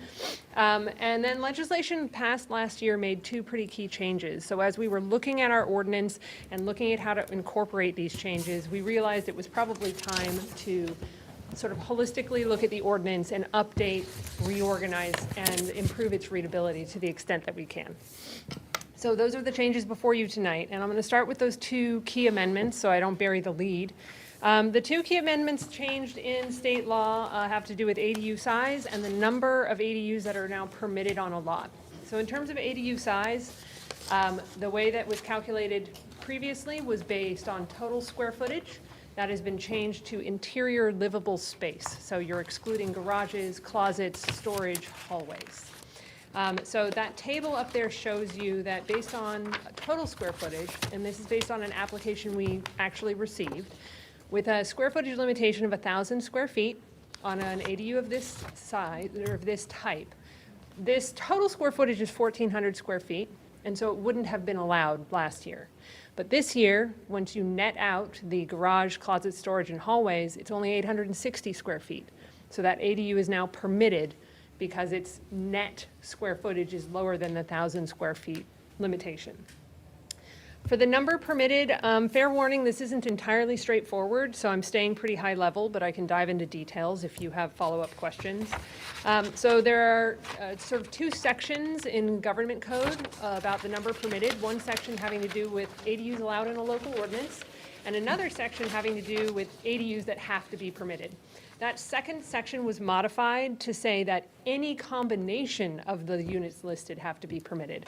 So instead of you having to permit one of those, you have to permit all of those. So what that means, and I've got that image sort of up there where the blue is a house, the gray is a driveway, and then the lot line is shown. So that means someone is allowed to have one junior ADU, one either attached ADU or ADU that is within the home, and then one detached ADU, plus one of any of those by local ordinance. So that is a total of 4 ADUs allowed on a single-family property, according to the changes in state law. That's a lot. We don't expect that to happen all the time for a lot of different reasons. One, that it has to still meet all of the different development standards. There has to be enough room on a lot for all of that. You have to have the finances to build, construct and build all of that. And you also have to want to, because honestly, a lot of people who build ADUs are genuinely doing it because they're trying to offset their own mortgage with a little rental income, or they're building it for a family member and they won't be interested in building 4 of these. That's not to say we won't see any of that. Obviously, investors could be interested in trying to maximize this. So we want to be honest that we could see some of this, but we don't expect to see it all the time. The rest of the amendments are lower key than that. So like I said, we reorganized and simplified language to the extent that we can. We've added a reference to the ordinance in the development standards table. We've added some new definitions, including one for separate entrance and separate exterior entrance, because we had some confusion over that. And also state law changed so that owner occupancy is only required for a junior ADU now if the bathroom facility is shared with the main house. So if it doesn't have all of its facilities all in the junior ADU. Those other 2 bullet points are separated from the top ones because those are new restrictions that we are adding, that we are permitted to add. So we are proposing to add a restriction that an ADU that is within or attached to that home can't be exceed 50% of the size of that primary home. So it can't be more than half the size of the existing home. And then the other thing we are proposing is that previously we've allowed, through an administrative permit, someone to deviate from our development standards for ADUs. We're proposing to remove that ability because the regulations are already at this point so permissive that we didn't see a need anymore to have a way to deviate even further from those standards. So we're proposing the deletion of that. In terms of outreach, we, of course, published our public hearing notice and published on the Arcona website, but we also presented these changes at the March 19th Arcona board meeting. As you might expect, there were some comments and questions about setbacks and fire codes, nuisance impacts, and other related issues related to the number of permitted ADUs. And then at Planning Commission on March 26th, we also got some questions about ADUs, including the difference between a junior ADU and an ADU, which is efficiency kitchen versus a full kitchen. Parking requirements, and often none are required. Whether ADUs can be sold separately, and the answer is no, except in narrow circumstances for affordable housing. And also, since one of those 4 ADUs is allowed by local ordinance, a planning commissioner asked whether we could just not have a local ordinance at all. And I was happy to hear that question, because that's the same question I asked HCD when I was on the phone with them talking about the changes. And they said that it was their interpretation that if we don't have a local ordinance that says you can only have one local ordinance ADU, then someone would be permitted to have as many as they wanted. We don't agree with that interpretation. However, we recognize that HCD has been given broad latitude to interpret the government code regarding ADUs. So we would recommend that we go ahead and have a local ordinance that restricts you to the one local ordinance ADU. The other question we got asked was, if we don't update our ordinance, could that affect our pro-housing designation? The answer is it could. Jurisdictions up and down the state actually got letters after the new legislation was passed, got letters from HCD asking us to update our ordinance consistent with the new state law. So we received one of those, a bunch of jurisdictions in our area did, all up and down the state. So they are aware of and monitoring this stuff. So we would recommend that you adopt the updated ordinance, limiting our local ADUs to 1 and adding those 2 changes that are a little more restrictive than we have been. So our conclusion is the proposed amendments are consistent with the findings required for an ordinance amendment, and we would recommend you consider the 2 findings of fact and approve the ordinance. I am available to answer any questions you may have about the amendments. Okay, thank you, Lauren. Does council have any questions before? I have a couple. Just a clarification, Lauren. So I was tracking everything you were saying with the 860 square feet, which is livable space, you know, backing out the bathroom, the closet, the kitchen, whether it's a full or a micro kitchen, and, you know, not getting into the discussion of pocket doors, separating those kinds of things. But I have seen several residents since COVID who have done an ADU strictly for an office, you know, type of thing. So no bathroom, closet, kitchen consideration, 860 square feet. Now going back to the later part of your presentation, would the removal of the deviation of standards, would that still be applicable because it wouldn't have the other living components like a bathroom, kitchen, closet? Without the living components, it's not an ADU. Okay, that's what I wanted to clarify. So if someone just stood that up for an office because they didn't have space in their home, for instance, that wouldn't be classified under this new law. The removal of those standards to adjust for the square footage of living space versus non-living doesn't change the fact that one's an ADU and one's not? No, yeah. There are still structures or regulations related to accessory structures. Of course, Building of code, course. of course, would apply, but not Or on those, nothing new has changed on top of? No. And for instance, for accessory structures or for additions on single-family residential lots, if you exceed 700 square feet, there's the allowance to go through an administrative permit still exists.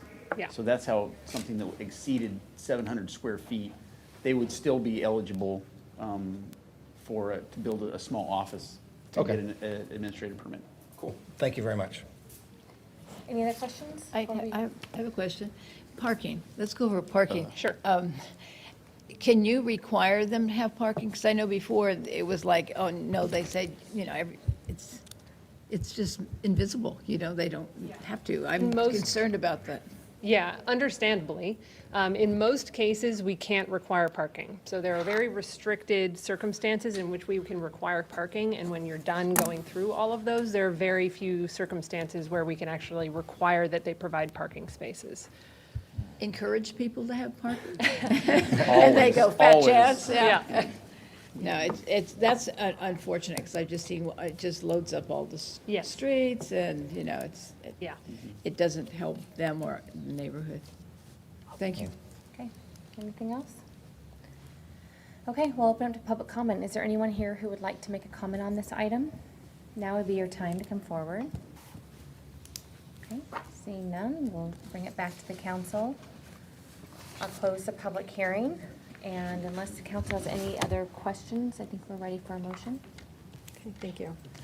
With that, on item number 37, the city council will consider the recommendation to adopt the two findings of fact and introduce for first reading an ordinance amending section 19.10.030 of chapter 19.10 of title 19 of the Roseville Municipal Code regarding residential zone general development standards and amending chapter 19.60 of title 19 of the Roseville Municipal Code regarding accessory dwelling units.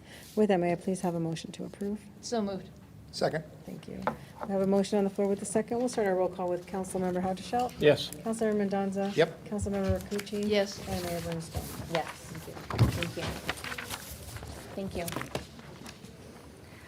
Okay, the next public hearing we have is item 38, the general vacation portion of Campo Street right-of-way. We'll be hearing from our planning team. I'll open the public hearing and invite our staff to make a presentation. Thank you again, Mayor Bernstein and members of the City Council. Greg Bitter with the Development Services Department. And for this item, I'm here with Derek Ogden, our Senior Planner in Development Services, and Sean Morales, our Associate Planner. And Sean is going to give a presentation regarding the abandonment of a portion of Campo Street. Good evening, Council. Tonight I will be discussing, as Greg said, the general vacation request to abandon a portion of Campo Street. So the project is located on a half-acre portion of Campo Street between Alta Vista Avenue and Coronado Avenue, highlighted in red here, that passes through the Roseville High School campus. In 1970, this section of Campo was closed off from 7:30 a.m. to 4 o'clock p.m. by resolution of council. And in 2013, those hours were expanded to 6:30 a.m. to 4 o'clock p.m. The Roseville Joint Union High School District has requested that the city undergo the general vacation process to permanently abandon this portion of right-of-way to improve the safety and security of students as part of the Roseville High School Improvement Project. So the California Streets and Highway Code does have a specific set of procedures for abandoning right-of-way that I outline here. The high school district, as the interested party, did make the request for the abandonment, and on April 1st, the City Council adopted the resolution to set a public hearing date for tonight. And in the meantime, the hearing notice was posted every 300 feet on the right-of-way and for 2 consecutive weeks in the local Press Tribune, as well as a couple other places I'll mention later. And then tonight, highlighted in red here, is the public hearing for the abandonment request, and council will act on whether or not to adopt a resolution to vacate the right-of-way. And if it is adopted, the resolution will be recorded with the Placer County Recorder. The district provided a justification for the abandonment request, including increasing student safety by eliminating the confusion that is created when the street is opened at the end of the school day and students are suddenly in danger of oncoming traffic, the desire to secure the alleyway that currently must be kept open to connect to Campo Street, the desire to create a centralized quad that allows for better supervision, and the desire to create a better sense of unity for the campus and create a sense of connection for areas that are right now divided by the street by adding texture and color. And you can see an example of that in the slide here. The abandonment area includes 2 general plan land use designations. Half of it is public, quasi-public, and the other half is low-density residential. But both of those land use designations are anticipated for educational facilities in the general plan. So this project is consistent with the city's general plan. And part of the request before the council is to allow the city manager to execute a quitclaim deed to transfer the ownership of the land to the school district. However, the city will retain easements over the property for access to the public utilities that are underground there, as well as the ability to open the gates for emergency vehicle access in that area. A traffic study was completed for the project by Kimley Horn and Associates to determine if the abandonment would have an adverse effect on surrounding roadways. The study looked at the broad effects as well as targeted concerns brought up by neighbors, such as increased traffic volumes and traffic speeds on surrounding streets, as well as the effects on school drop-off and pickup. The study concluded that peak traffic times are between 8:10 a.m. and 8:25 a.m. in the morning and 3:15 p.m. to 3:35 p.m. in the afternoon. And Campo Street has been closed during those hours since approximately 1970, so the general vacation will not affect the peak traffic periods during the school day. The study did also evaluate the effects of the closure on large event traffic patterns, such as high school football games that do take place in the evening when the street is currently open. And the study anticipated that all surrounding roadways would continue to operate at level of service A or B. And also included traffic management plan suggestions such as opening up additional parking areas and communicating with visitors and residents, and the school's already implementing those measures. A neighborhood meeting was held for the project on November 3rd last year, and the city staff as well as high school district staff were present. It was at Roseville High School. About 20 residents attended the meeting, and there was no direct opposition to the abandonment, but there was discussion about other items related to vehicle travel in the area. We had a discussion with them. And as I mentioned, notice for tonight's hearing was mailed to a 300-foot radius, posted on site, as well as on the Arcona website, published in the Press Tribune for 2 consecutive weeks, and we have not received any comments in response to the notice. CEQA guidelines, section 15164, does allow an addendum to be prepared for a previously adopted mitigated negative declaration, or MND, and the district adopted the Roseville High School Improvement Project for the larger improvement project in May 2024 as the lead agency. So the city prepared an addendum just to cover the right-of-way abandonment portion, and the addendum did not identify any new environmental impacts from the right-of-way project. So in conclusion, staff requests that the council take the actions on the project as listed here. The second action is quite detailed, and I'm available for any questions, and we do have representatives from the high school here as well. Okay, thank you, Sean. Does the council have any questions? I just had 2 for you. Does this help with the security, keeping the campus secure? Like Yes. It helps for security. There's the alley that goes to Campo Street that's currently open. That'll be closed off to fully secure the campus during the day, as well as just keeping it secure even after that 4 p.m. because there are events and different things that happen after that. And then another one is, if they have like football games or things, how do you get to the back parking lot? Can you still, it doesn't block it, it just blocks the side of it? It blocks that section of Campo Street that you can no longer go through, but you'll have to take the other roadways from different directions to get there. There is a way to get, there is a way to get to the football Oh, yeah. field, yeah. Yes, for sure. Okay, that was, I just want security, and yes, you can go watch football games. Definitely. Important stuff, you know. Okay, thank you. I had a security question too. The picture you showed of the gates, I'm assuming that's a Knox lock kind of a situation? It'll be a Knox lock for the emergency access, Thank you. yes. Any other questions of council? We'll open it up to public comment. Anyone who would like to make a comment on this item, or anybody from the district is welcome to do so. Okay, Mr. Landon, good evening. Good evening. I just wanted to take a brief minute to just thank the city council as well as the city staff just for their collaboration and support for this project that's been needed for quite some time. And Principal Sarin, I think, is going to talk a little bit more about just the benefits to the campus, but just want to thank again the city for their support of this project. And it's been a long time coming, so we're really excited. Yes, thank you. Thanks, Joe. Anyone else? All right, I want to start by acknowledging my teachers and staff who are here in support of this abandonment. So we have Brent Maddox and Josh and Melissa Ericart, Lisa Vaccaro, and Denise Weiss, Susie Hoffman, and Marlene Galumgum are all teachers. A fun fact, it's also Teacher Appreciation Week this week, so thank you very much. And then we also have Gracie, our counselor, and Jason, our assistant principal here, as well as district office representative, so thank you. I'm very excited for this vote. I'm encouraging the adoption of this resolution. There's essentially 3 main reasons, and I know that Sean went over them briefly. The biggest one is obviously the safety and security of our students. And so when we have the gates closed for 7 hours during the day, our students are trained that this is a safe walkway and passage. As soon as they open at 4, if we have after-school events, athletics, all the activities, the clubs, the practices, everything running after school, it's ingrained in our kids that this is a safe space to walk.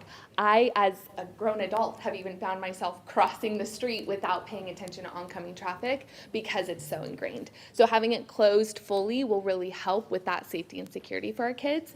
Additionally, closing off that alleyway. The alleyway was always kind of a back door to our campus. We have really strict requirements for letting visitors onto our campus, and yet there was just that free access in. And so having that closed will provide security that we know who's on our campus at all times.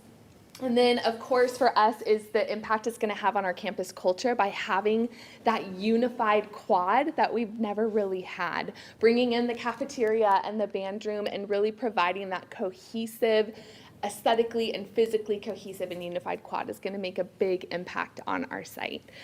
With that, we also really love our neighbors and we value our neighbors, and we understand that this will increase at certain times, possibly traffic through some of the neighborhood. And so we work hard to give our neighbors a little flyer of events so they know when traffic. Brent and his student government kids will hand deliver them to every door. So they know, hey, we have these events going on, you might see an increase in traffic. We've added an additional 269 parking spots by opening up different parking lots and adding lighting and signs so people can go through our campus to get to events to try to free up parking in our neighborhood.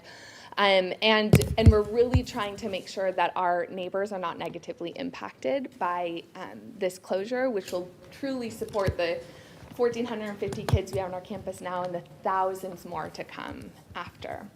So I think that was everything I wanted to share, except that we are having our aquatics grand opening event next week, May 14th, and at 4 o'clock, and you guys are all invited to come jump in the pool if you want on that day. So thank you so much for your consideration. 4 p.m. 4 p.m. Okay. 5:14? So the pool is done. Oh, man, that's, The rest of the project's be, probably about in January. that's Still not bad. exciting. Yeah. Pauline, do you need security for that? I don't know, let me ask.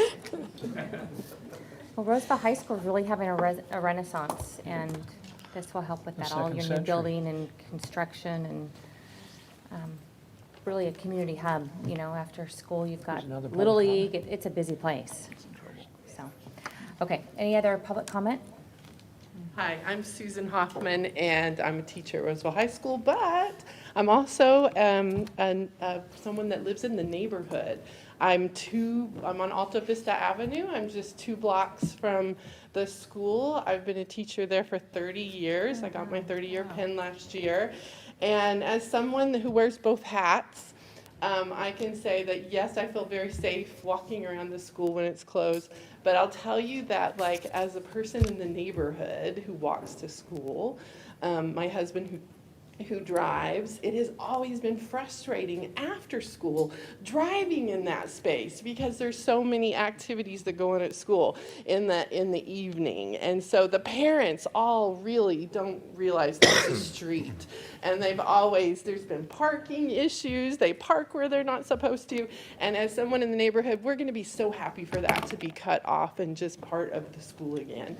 And they've been under construction for a little while, so that whole section has been closed for it seems like nearly a year now, and it has created no problem. And Alta Vista is the street that runs into Moeller Gym. That's below this section, and that's how you get to the parking lot for the football games and stuff like that. So as someone in the neighborhood, I'm just saying, woohoo, let's do it. Thank you. Anyone else like to make a public comment? Now is your time. Okay, seeing none, we'll close public comment, close the public hearing, and unless council has any other questions or comments, we're ready for a motion. Okay, great. On item number 38, the City Council will consider the recommendation to consider the addendum to the Roseville High School Improvement Project Mitigated Negative Declaration and adopt Resolution number 26115, ordering the general vacation and right-of-way and all other interests therein, if any, except for the reserved and exempted public utility and emergency vehicle access easements in a portion of the Campo Street right-of-way west of 1 Tiger Way, and authorizing the city manager to execute a quitclaim deed and any other documents required to effectuate the transfer of abandoned right-of-way to the adjoining school district site, finding this general vacation to be in the city's best interest and consistent with the city's general plan. With that, may I please have a motion to approve? So I think the mayor can second a motion, can't, is that correct? Yes. Well, I hope Pauline makes this motion and the mayor seconds this motion. I think we can do that. All right. Okay, may I have a motion? I'll make motion approval. Thank you. Second. Thank you. We have a motion on the floor with a second. We'll start our roll call with Councilmember Haldeshell. Yes. Councilmember Mendoza. Yes. Councilmember Rakucci. Yes. And Mayor Bernasconi. Yes, thank you. There we go. Thank you all. You guys, you all can leave. We have. I encourage you. Have a good evening. Happy Teacher Appreciation Week. Yes. Okay, we will move on to item 39, our Community Development Block Grant. 2026 Annual Action Plan. We'll hear from our Economic Development team overseeing housing. I'll open the public hearing and invite our staff to start the presentation. Good evening, I'm Tricia Eisen, Housing Manager, and tonight I have the pleasure of introducing Danielle O'Connell, and she will be wrapping up presentations tonight for the CDBG action. Good evening, Mayor Bernasconi and members of the City Council. I'm Danielle O'Connell, Housing Analyst in the Economic Development Department. Tonight I am presenting the 2026 Community Development Block Grant Annual Action Plan, which is routine in nature. The City of Roseville is a Community Development Block Grant Entitlement jurisdiction and receives an annual allocation of CDBG funds from HUD to promote affordable housing and community development programs for low-income residents. On April 3rd, 2026, HUD announced that the City of Roseville was allocated just over $700,000 for this 2026 CDBG award.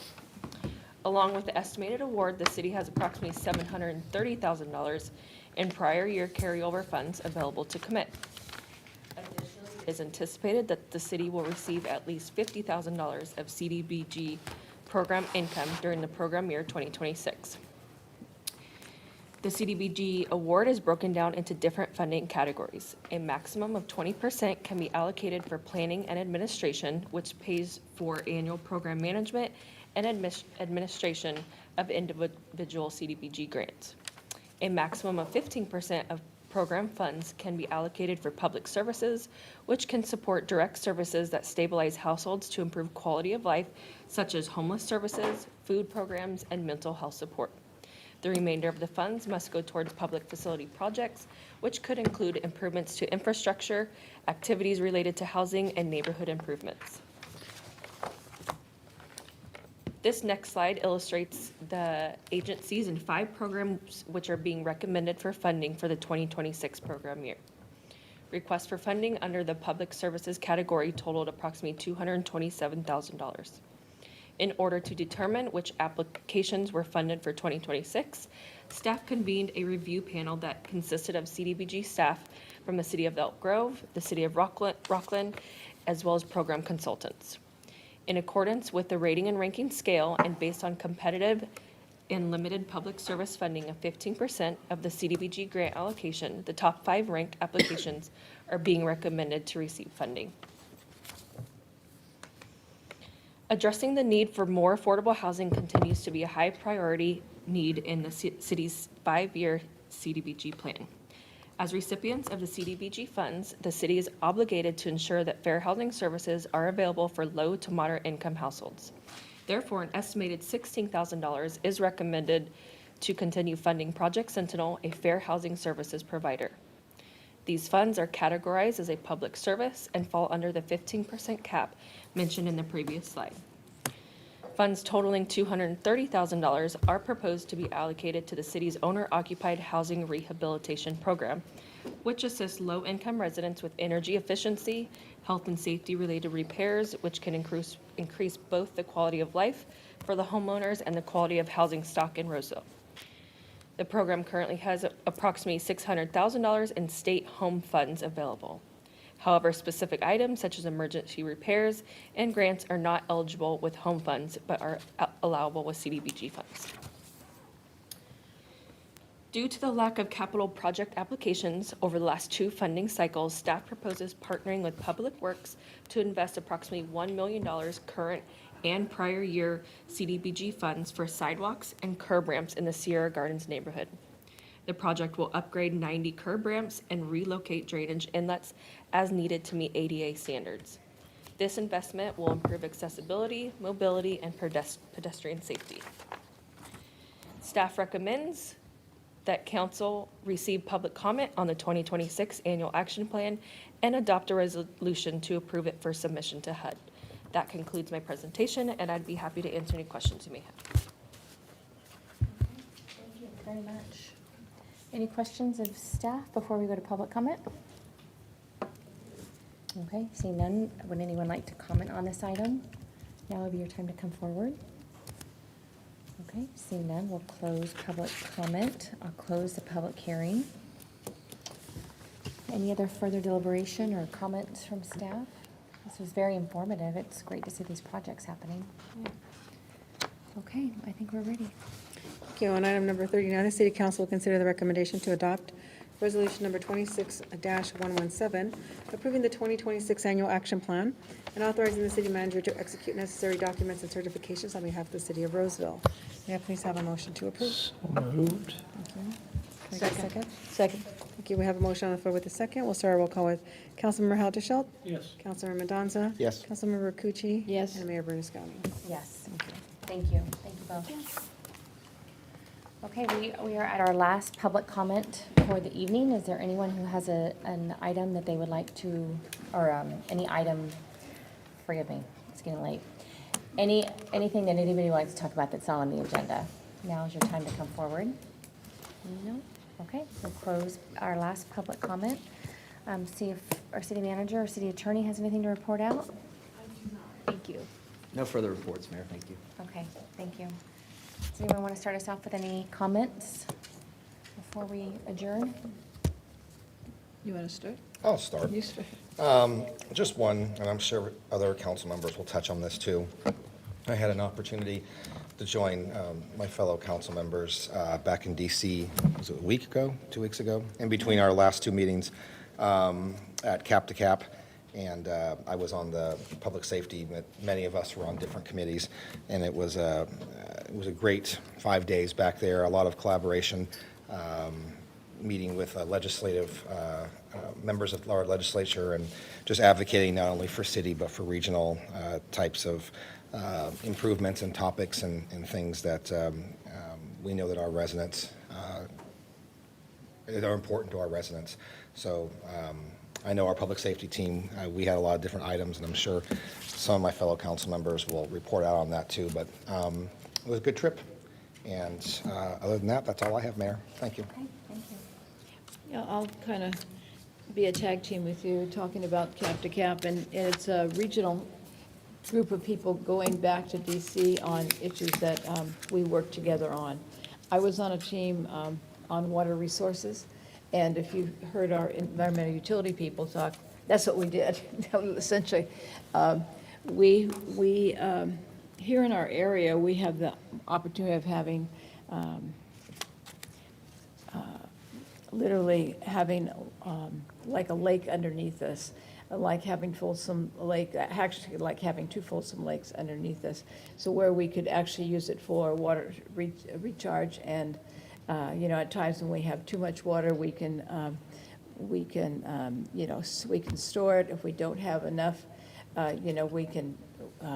The idea is we've stored it and we can use it for surface water, and it gives flexibility for us. And some of the things that were mentioned before were things like the river arc, or what a river arc. What it is means a connection to Sacramento River, because we used Folsom Reservoir and American River, but it's a lot smaller than Sacramento. And if we have that opportunity of using both, it gives us flexibility and safety within our region. And so there were several things that we talked about those things. And the only thing I'd have to say is, and it was mentioned by Sean, that a lot of these projects don't happen in 1 year or 5 years. I heard this topic are being called before generational projects. So, it's like 10 years and 15 years. And so what I remember some of these that were just kind of a vague idea of talking about the Sacramento River, where now it's becoming a lot more of of a reality that it could happen, you know, and make a big difference. And a lot of ways will we work with, like this is the water team, but it was with Regional Water Authority and a lot of group people in our region, and that we work together on and making our area a better and safer water resource for our community. And we can help others as well. That was the main thing. Thank you. Thank you. I was on the transportation team on Cap to Cap, which felt like I was on a Placer County transportation team because we had a lot of Placer County representatives. Supervisor Jones, Mayor Gallardo, Ken Broadway from Rockland, myself, Alice Dowden from Auburn. But we went and had a number of meetings and presented a number of projects that the SACOG Board of Directors has agreed on to advance for federal funding portion. So we did that cap to cap. Very good trip. It's almost, you know, in addition to the meetings you have with departments and agencies and members of Congress, the opportunity to have conversations with elected officials from around the region is also very valuable. Last week, the Volunteers of America had their Voices of Hope breakfast. The city of Roseville was prominently displayed as a sponsor of that, thanks to the contribution that you approved. I'm on the board, so I was out of the room, but that was well received. They raised a significant amount of money through their annual breakfast. This Saturday, Councilwoman Rakucci and I will be participating in the Dry Creek Greenway East dedication, ribbon cutting, and I think that's at 10 a.m. There's a Rockholm Park dedication later this month, Friday. Are you going to talk about the Greater Sacramento Economic Council? Okay, Which part of it? I just did, didn't I? Oh, the dinner. Yes, the dinner. Go ahead. Right. Yeah. Yeah. But you're going to talk about the Mayor's Cup, aren't you? Yeah. And I'm going to tell you that I played so poorly, I spent the weekend working on my putting. So, It was best ball. How can you go wrong? I didn't have the best one. And the three other Okay. people said, go away. So, I think, you know, the other thing is Monday night, May 11th is the water forum signing process that we've signed on to. The Western Placer Waste Management Authority is doing a circular economy on May 13th. And then there's a celebrity waiter lunch. So I'm just pointing out that there's an awful lot of other duties as assigned, right? In There's a addition lot. to preparing, Getting attending busy. meetings and other things like that. And as you alluded to, Mayor, earlier in the evening, we've had a lot of retirements. But the city of Roseville is well-positioned to have, you know, a succession planning that carries that institutional memory forward. So we're going to be missing some people. All right, I see you. Yeah. You know, but we're well positioned. And I'm going to say, well, no, you're going to say it, right? So, Say whatever you want. well, say whatever I want. Well, maybe No, not, but. You know, no, you know, Sunday's a pretty important day for all the mothers, so Oh. happy Mother's Day. Thank you. Thank you. Yeah. That's it. It's strategic that it comes first because we see how you all do and then we follow up in June. On Father's Day. Is that what it Yeah. is? Okay. Oh, yeah. You're going to be graded, yeah. I'm in the penalty box. I see how So it just is. a few things to report on, as Councilmember Hadashelt said, it always feels busy. And it's really interesting, you know, someone says, hey, can you stop by here for 15 minutes or meet for 30 minutes? But it's never that long. You got to get ready, prepare, make your remarks, and then it's hard to ever get out of anywhere. So in addition to the Cap to Cap program that my colleagues and I were on, we spent a few days before that with some of the city's leadership on our Roseville's own federal advocacy program, which gives us an opportunity to meet really like one-on-one or, us in a big group with our legislators to really specifically speak about Roseville that sometimes in Cap to Cap you're not able to do because it's 6 county regions. So we met with our legislators in small settings to make sure that they understand what our needs are, advocating for funding in the areas of public safety, housing, economic development. And those are always seem to be successful for us, especially with, Congressman Kiley. He comes back with infrastructure funding for us. I attended this morning, 13 hours ago, the State of the County for Placer County. Placer County has their 175th anniversary. The focus of the presentation was on agricultural growth and conservation of the county. One of the stats that they had is that even though the county's population is 460,000, there's over 1 million employees that come into our county. So we are a net importer for jobs. So that was the state of the county, and just as a reminder, a state of the city, save the date is coming out, but just so you all know, it's going to be the morning of August 20th at the Placer Valley Soccer Complex, and we had a walkthrough of that site last week and just starting the early planning of that. As Councilmember Hadashout mentioned, the Mayor's Cup was last Friday. It was a over full registration with 156 golfers, and I understand maybe more money raised than ever. Well, it's 155. I wouldn't call myself a golfer. So a lot of money raised for our recreation, our swim programs for families. Yesterday, I attended the Placer Veteran Stand Down event, which is the 2-day event, and you have volunteered at that before. That offers free services for any veteran who has served our country and their families in the areas of medical, eye care, dental, even vet services, legal issues, and it was really well attended. And Bruce also mentioned GSEC, which is the Greater Sacramento Economic Council. They do have their dinner Friday night. I will be out of town. But that's an organization that the city is heavily tied in with. They help us with economic development efforts, and we have our economic development director here.